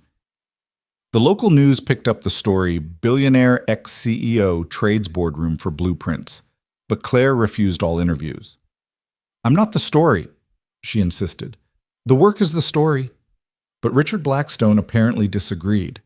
He appeared one afternoon while Ethan was installing new windows and Claire was painting with a group of volunteers. This is what you left me for, he said, his voice dripping disdain, playing house and pretending to be Mother Teresa. Claire set down her paintbrush carefully. Richard, what do you want? The board wants you back. The company's hemorrhaging value under my leadership, as you probably know. I haven't been keeping track. Liar. You know everything that happens in the business world. She shrugged. Not my world anymore. It could be. Same position, better salary, full autonomy. Just come back. No. Claire, be reasonable. I am being reasonable. For the first time in my life, I'm being completely reasonable. She gestured around the half-finished center. This matters. Those kids matter. My family matters. Your stock prices don't. Your family. Richard's laugh was ugly. A contractor and his kid. You could have had anyone. I have everyone I need. Ethan had moved closer, ready to intervene, but Claire held up a hand. The company was killing me, Richard. Slowly, quietly, but killing me nonetheless. I'm alive now, really alive. And all the money in the world isn't worth giving that up. You'll regret this. The only thing I regret is not leaving sooner. She picked up her paintbrush. Now, unless you're here to volunteer, I need to get back to work. Richard left, but the encounter lingered. That night, Claire was quiet, distracted. He wasn't entirely wrong, she said finally, as they sat on the porch watching Lily catch fireflies. I could have had anyone, any life. Regrets? Ethan asked, though his voice stayed steady. God, no. She turned to him. That's what I was thinking about. How grateful I am that I ended up in that flood in that car, in that moment when you had to decide whether to save me. All those other possible lives, and I got this one. The right one. Even with the paint in your hair and the calluses on your hands. Especially with those, they're proof I'm actually living, not just existing. That summer, they took their first real vacation as a family a week at a beach house. Nothing fancy, just sun and sand and time. Lily learned to boogie board. Claire finally mastered making s'mores without setting the marshmallow on fire, and Ethan taught them both to fish. "This is perfect," Claire said one evening, watching the sunset paint the ocean gold. "No boardrooms, no board meetings, no billion-dollar deals. None of that was ever perfect. It was just noise." She leaned into him. "This is what I was looking for all along. I just didn't know it." "Mom." "Daddy," Lily called from the water's edge, holding up a perfect sand dollar. "Careful with it," Claire called back. "They're fragile." "Like everything precious," Ethan murmured. "But stronger than they look," Claire added, "if you handle them right." They returned home to find the community center nearly complete and the foundation running at full capacity. Claire had hired staff, but she remained hands-on, knowing every child's name, every family's story. One afternoon, while reviewing applications in the foundation office, Margaret Davies appeared the first time Claire had seen her since the wedding. "I wanted to see what you'd built," Margaret said, looking around the center with obvious appreciation. "Richard said you'd gone crazy, but this is remarkable." "It's just a beginning." "No, it's more than that. The company's stock has dropped 30% since you left. Morale is terrible. Richard's burned through 3 assistants already." "And you want me to care?" "No, I want you to know that what you built there, as impressive as it was, doesn't compare to what you're building here." Margaret paused.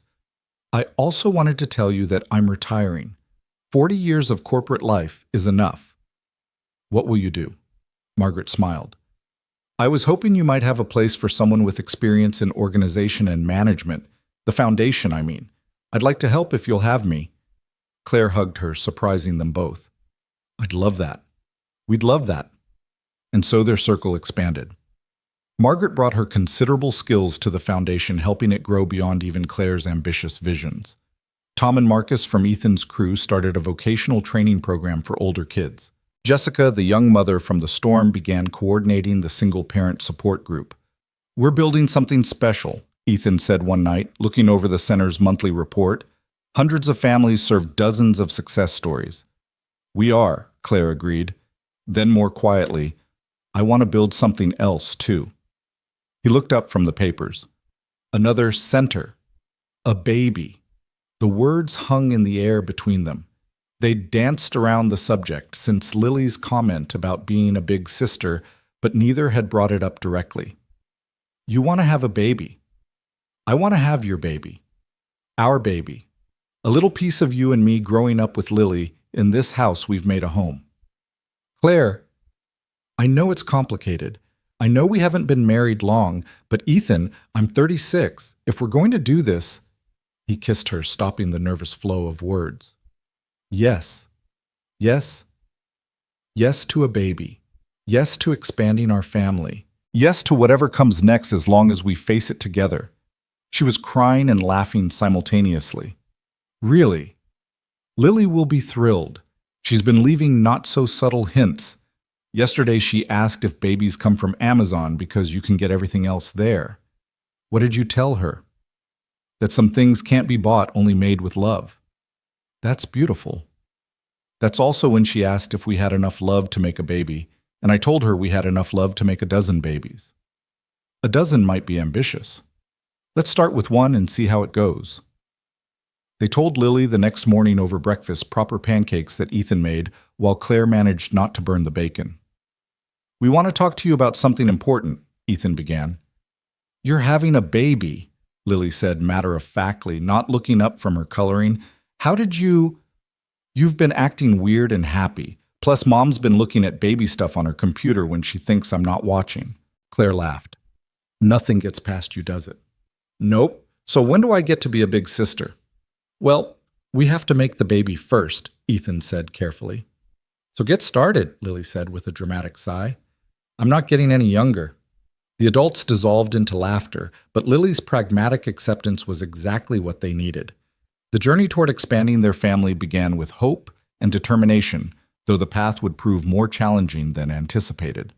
Months passed. The The community center officially opened with a celebration that brought the whole neighborhood together. The foundation expanded to 3 more cities. The house renovation was finally officially complete, though Claire kept finding small projects to improve. But no baby came. "These things take time," the doctor assured them after 6 months of trying. "You're both healthy. Keep trying. Reduce stress." "Reduce stress?" Claire said wryly on the drive home. "Has she met us?"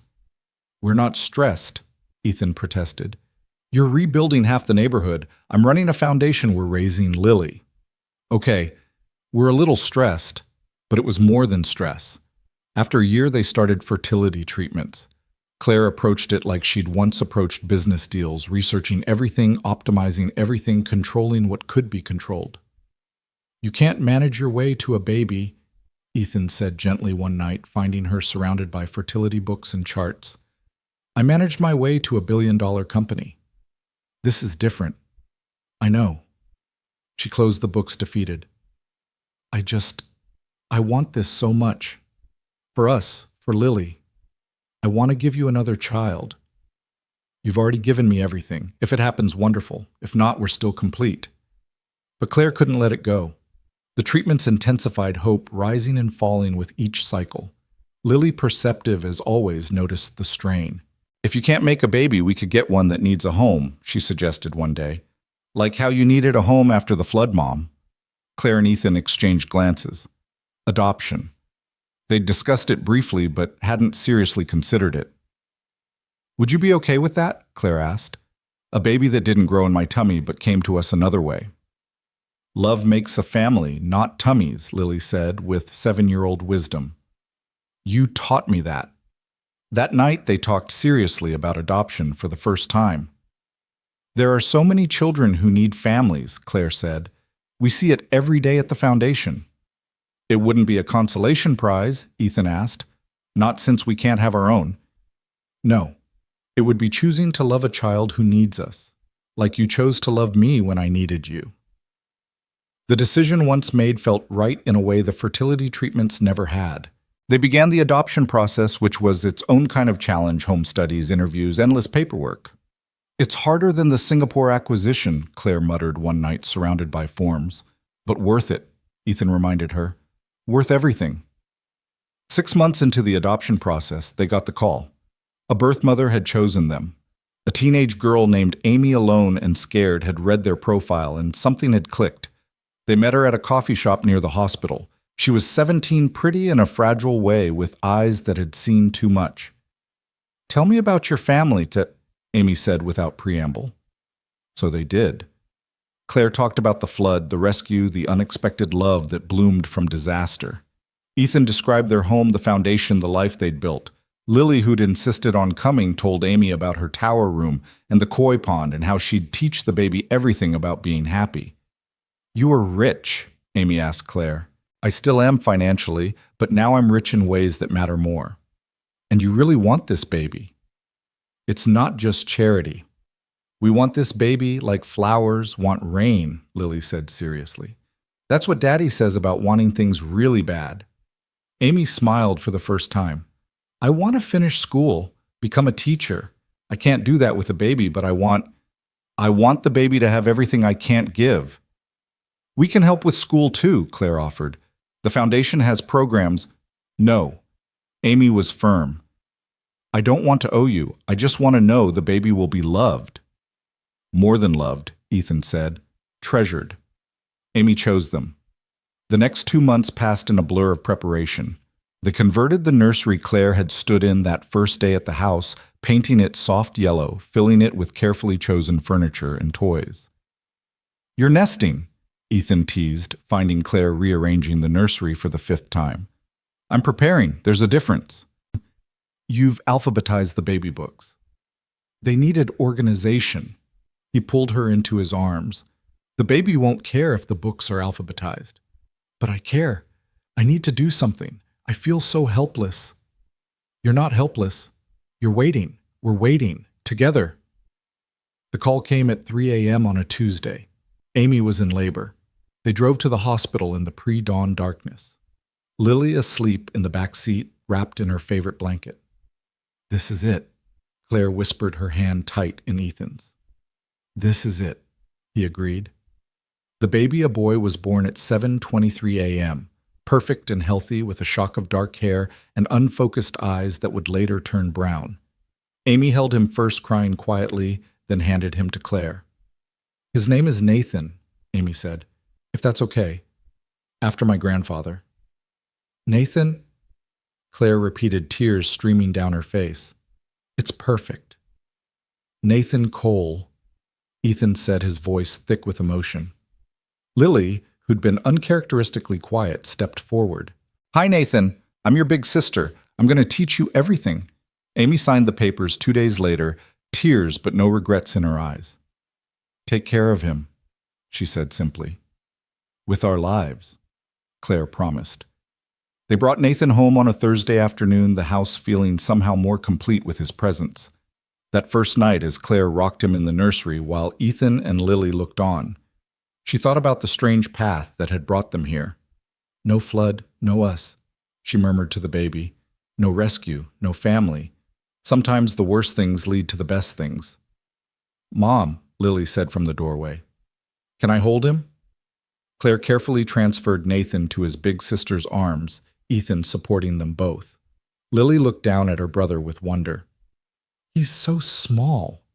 You were smaller, Ethan told her. Really? Really?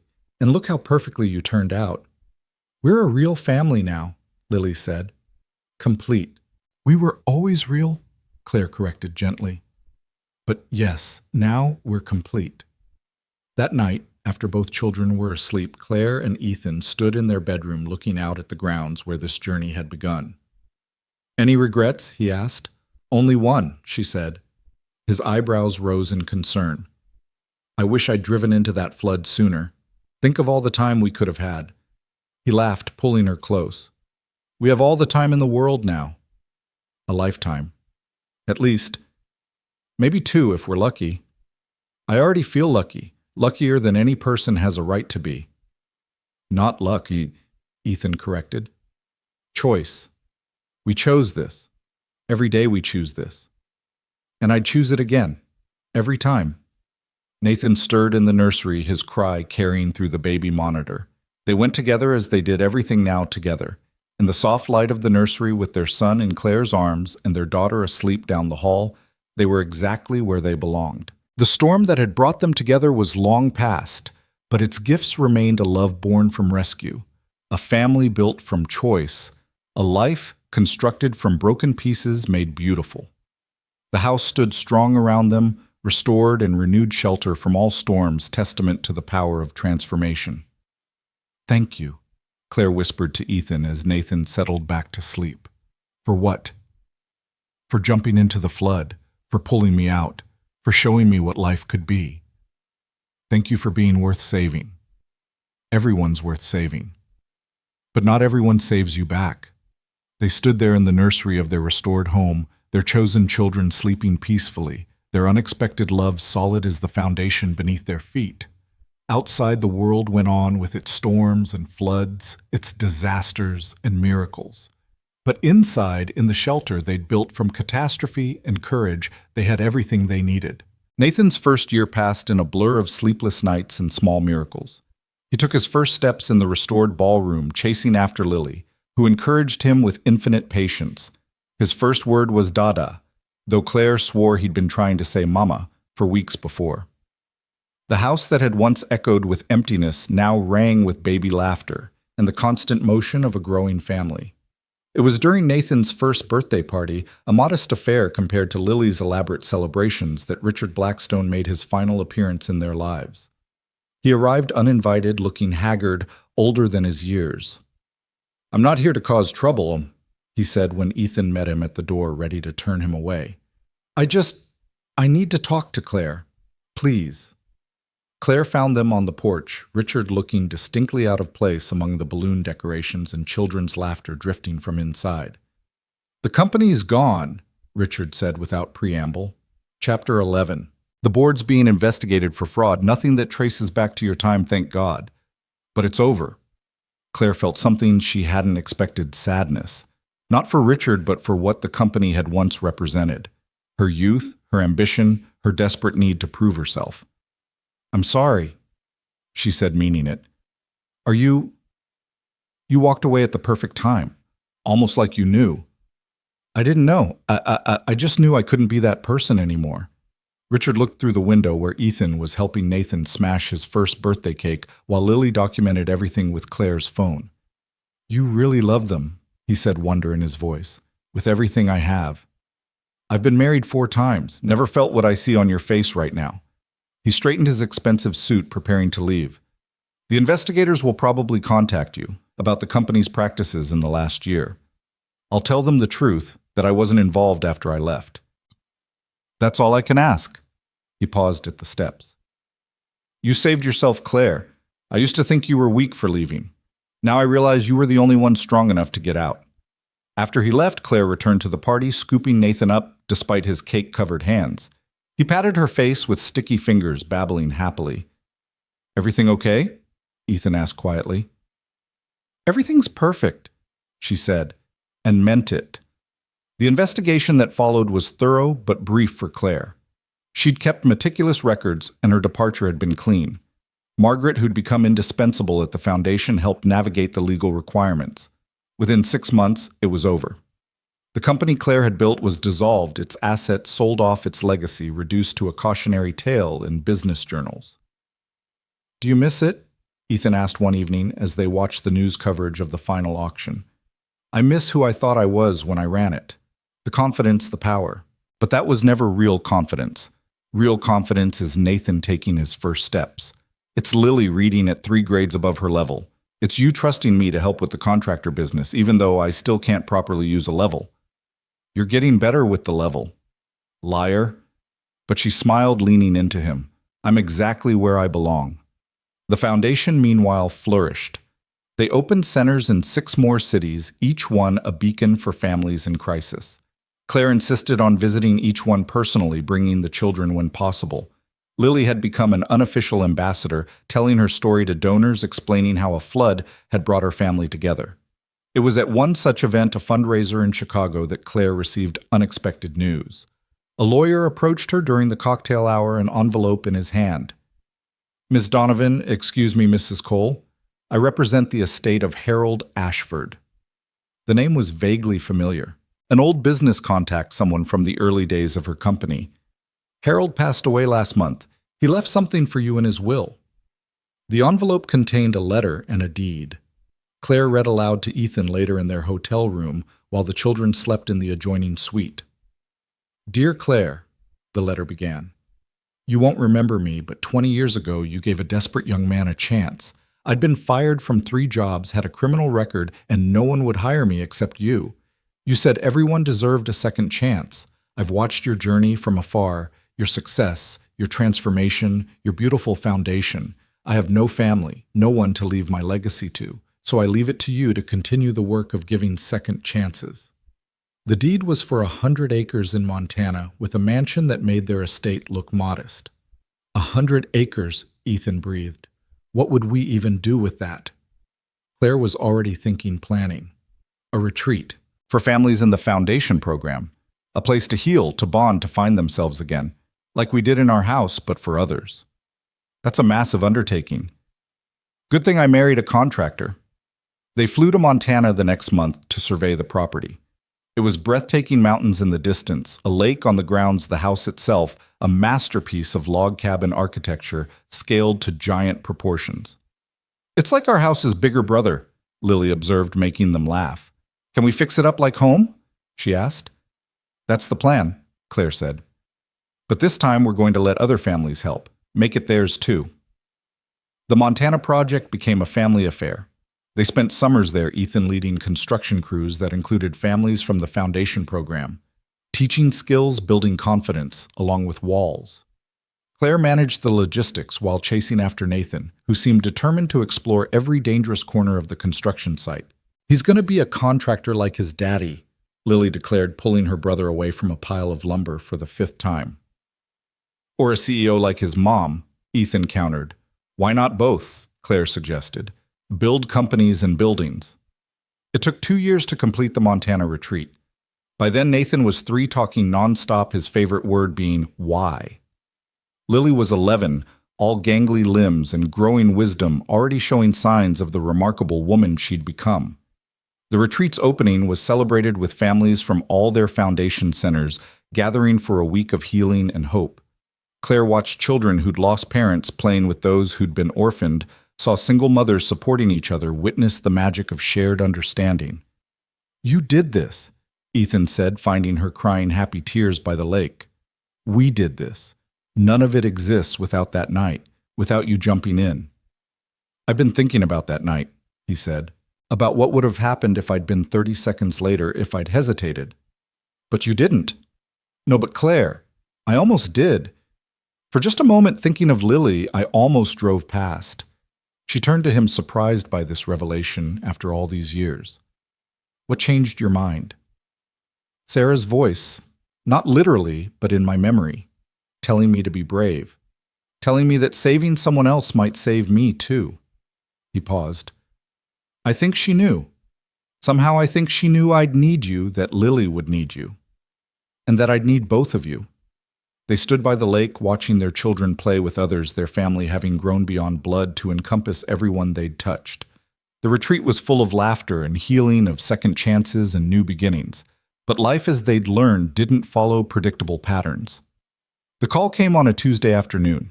Claire was in the foundation office when Margaret knocked her face grave. "There's been an accident at the Chicago Center construction site. Ethan," Claire's world tilted.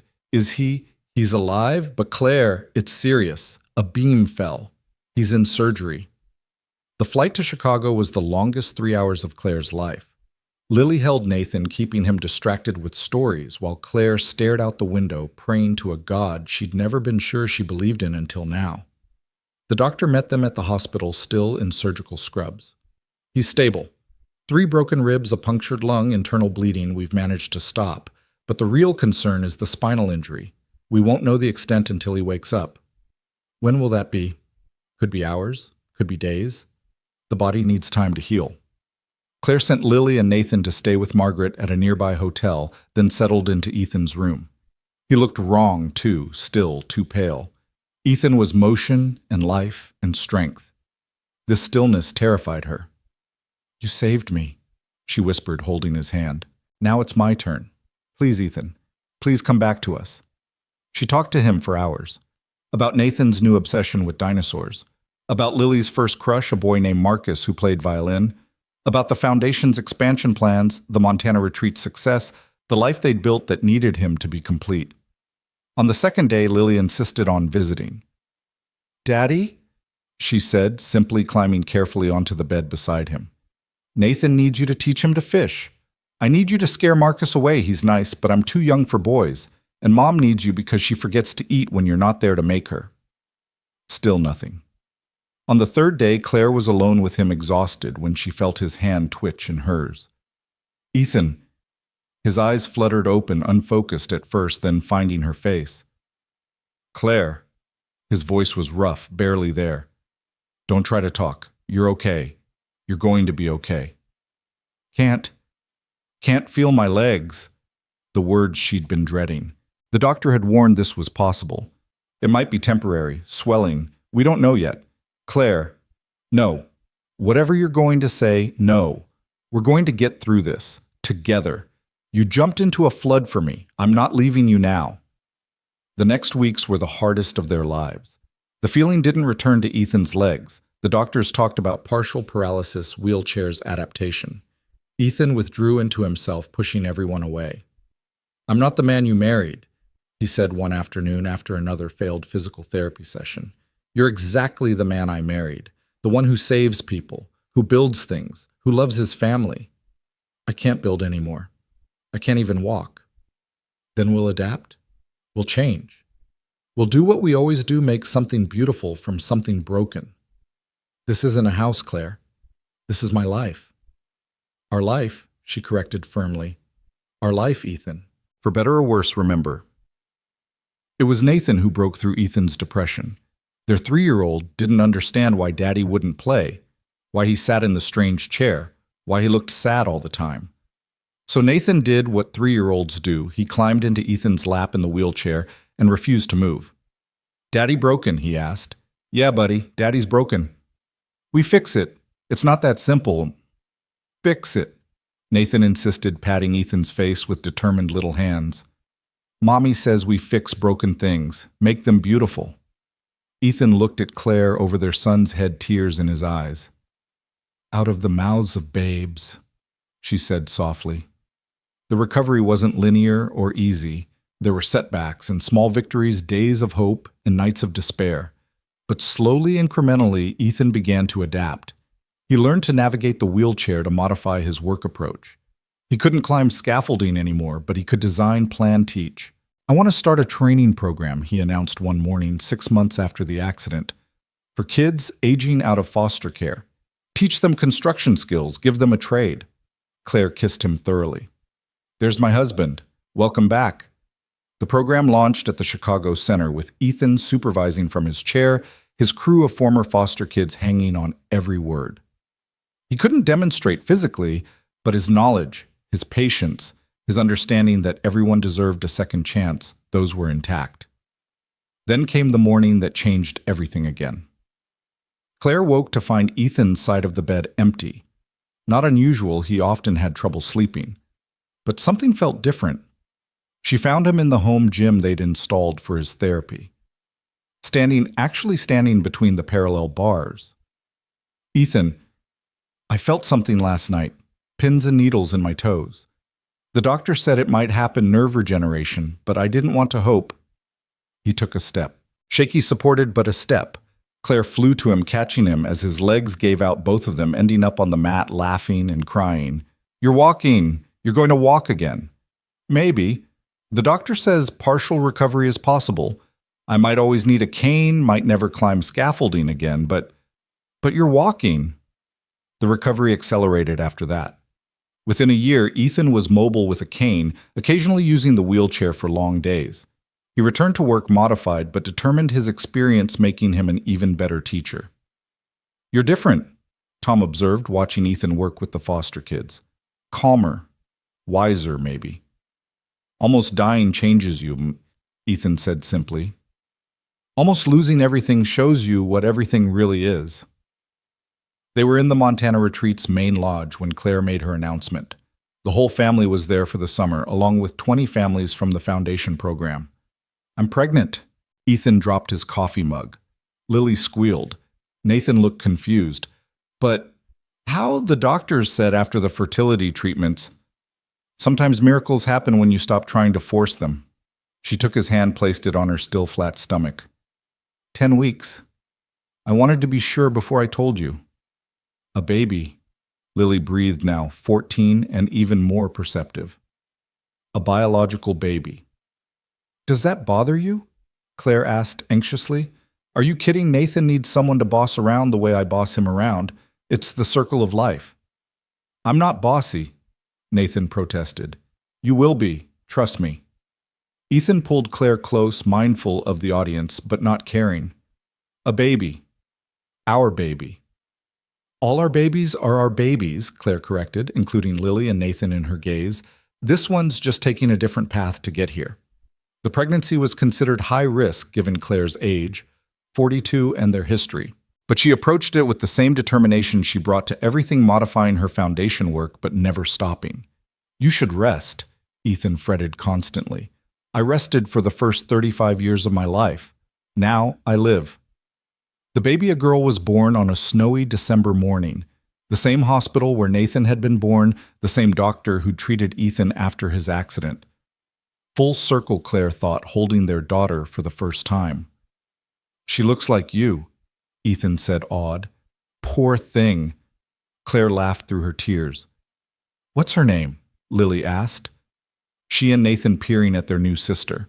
Claire and Ethan exchanged glances. They'd discussed this for months. "Sarah," they said together. "Sarah Hope Cole." Lily's eyes filled with tears. "After Mommy." "After your mommy," Claire confirmed. "So she's always part of our family, even in name." "She would have loved this," Lily whispered, touching the baby's tiny hand. "All of this. She did love it, Ethan said. She sent us Claire, remember? You told me that once that Mommy sent Claire to us. To save us all, Lily agreed. Baby Sarah grew surrounded by love in a house that had seen resurrection in a family built from disaster and choice.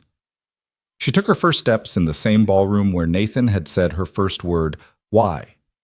Because Nathan had taught her well, and grew up believing that families came in all forms, and love was the only requirement. By the time Sarah was 5, the foundation had expanded internationally.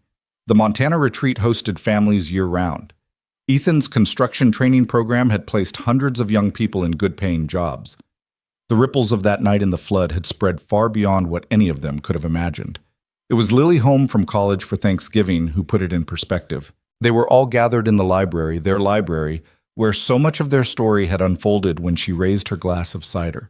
To the flood, she said, surprising everyone. To the flood? Claire questioned. Without it, Dad never saves Mom. Mom never finds us.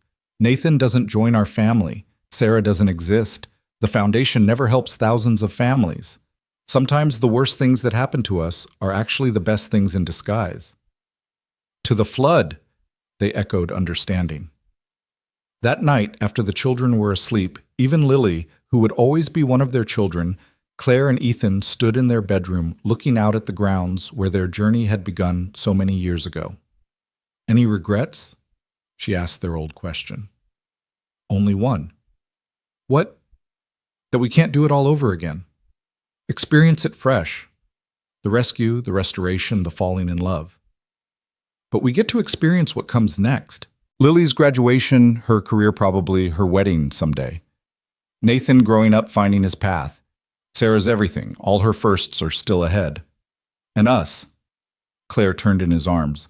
We get to grow old together, in this house we rebuilt, with the family we chose and the family that chose us. We get to see the foundation's work continue, the centers multiply, the lives change. We get to wake up every morning knowing we saved each other. You make it sound so simple. It is simple. Not easy, but simple. We chose love over fear, hope over despair, together over alone. Every time. Every single time. A cry from Sarah's room interrupted them. Their youngest had been having nightmares lately, dreams of water and being lost. They went to her together, Ethan moving carefully with his cane, Claire matching his pace. Mommy, Daddy, the water was coming, Sarah whimpered. It's okay, sweetheart, Claire soothed, gathering her up. We're here. Tell me the story, Sarah demanded, about the water. So they told it again, the story their children never tired of hearing. How Daddy saved Mommy from a flood. How that rescue led to restoration not just of a house, but of lives. How families could be built from tragedy and love could grow from loss. And they lived happily ever after, Sarah asked sleepily. They lived, Ethan corrected gently, with all the mess and beauty that comes with living, which is so much better than happily ever after. Why? Sarah asked her favorite question. Because it's real, Claire answered. Because it's chosen every day. Because it's ours. Sarah settled back to sleep, secure in the knowledge that whatever waters might rise, her parents would face them together. In the quiet of the night, in the house that had sheltered so many, Claire and Ethan held each other and their daughter, grateful for floods and rescues for broken things, made beautiful for the courage to jump in when everything logical said to stay safe on shore. Tomorrow would bring new challenges. The foundation faced funding issues. Nathan was struggling in school. Lily was considering a career change that would take her far from home. Ethan's mobility remained a daily battle. Claire juggled too much and rested too little. But tonight, in this moment, they had everything that mattered. Each other, their children, their purpose, their home. I love you, Claire whispered into the darkness. I love you too, Ethan replied. Thank you for being worth saving. Thank you for being brave enough to try. Outside, rain began to fall gentle this time, nourishing rather than destroying. Inside, the Cole family slept peacefully, protected by walls rebuilt with love, sheltered by a foundation stronger than any storm. The charity gala was held at their estate the following spring, the grounds transformed with tents and lights. Hundreds of people gathered to celebrate the foundation's 10th anniversary. Claire stood at the podium looking out at the crowd, donors, families they'd helped, volunteers who'd become friends. 10 years ago, she began. My husband pulled me from a sinking car. He saved my life. What he didn't know was that I would save his right back. What neither of us knew was that together we would save so many others. She talked about the foundation's work, the thousands of families served, the futures restored. But she also talked about the personal, about Lily, now working on her master's in social work, about Nathan, who'd started his own YouTube channel, teaching kids to build things, about Sarah, who at 5 had already decided she would be a doctor who fixed broken people. We don't just restore buildings, Claire concluded. We restore hope. We restore families. We restore the belief that the worst moments of our lives can become the foundations for our best. The applause was thunderous. Ethan made his way to the stage, still using his cane, but walking strongly. They stood together looking out at what they'd built from one terrible night and one desperate rescue.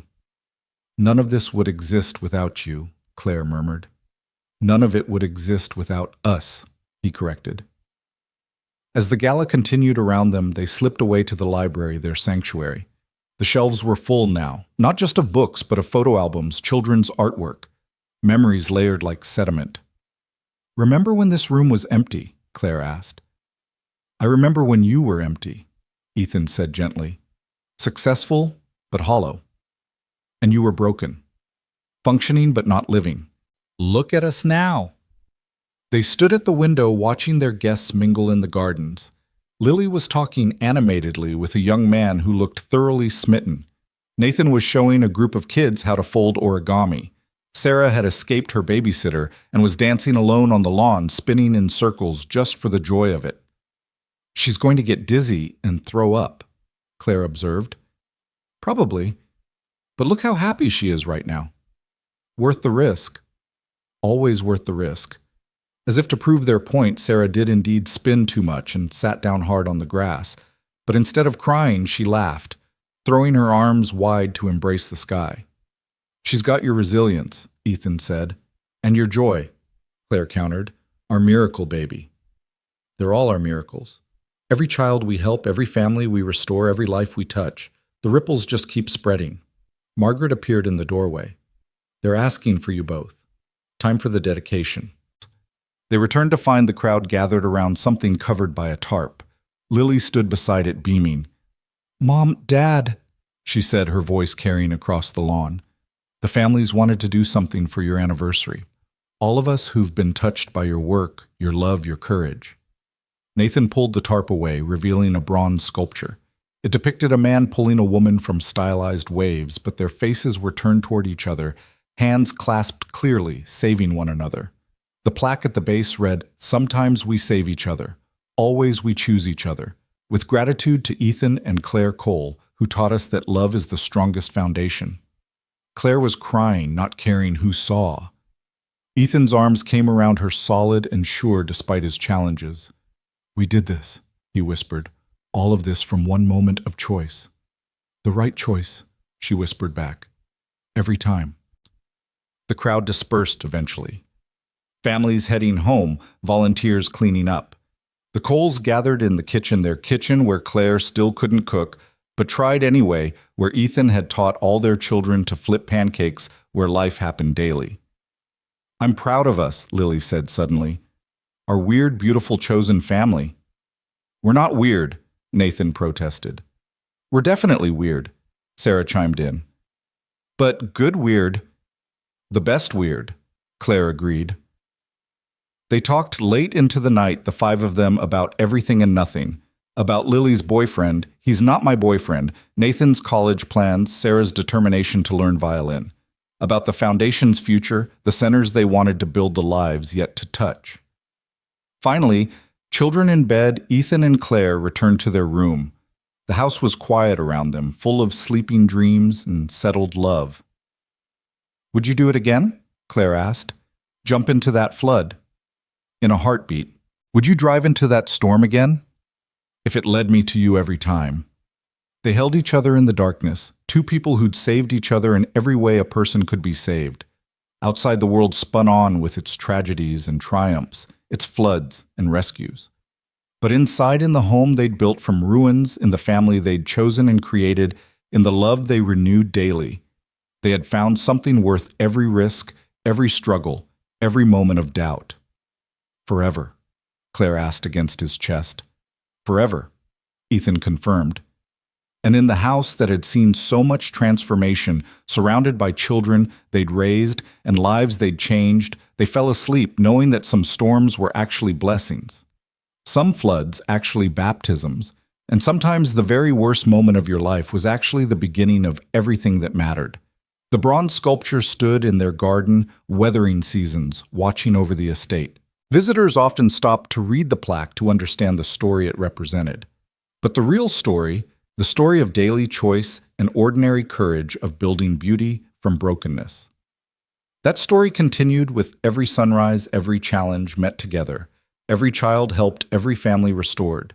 It was in the end a love story. Not the fairy tale kind with perfect endings, but the real kind with scars and struggles and the daily decision to choose each other, save each other over and over again.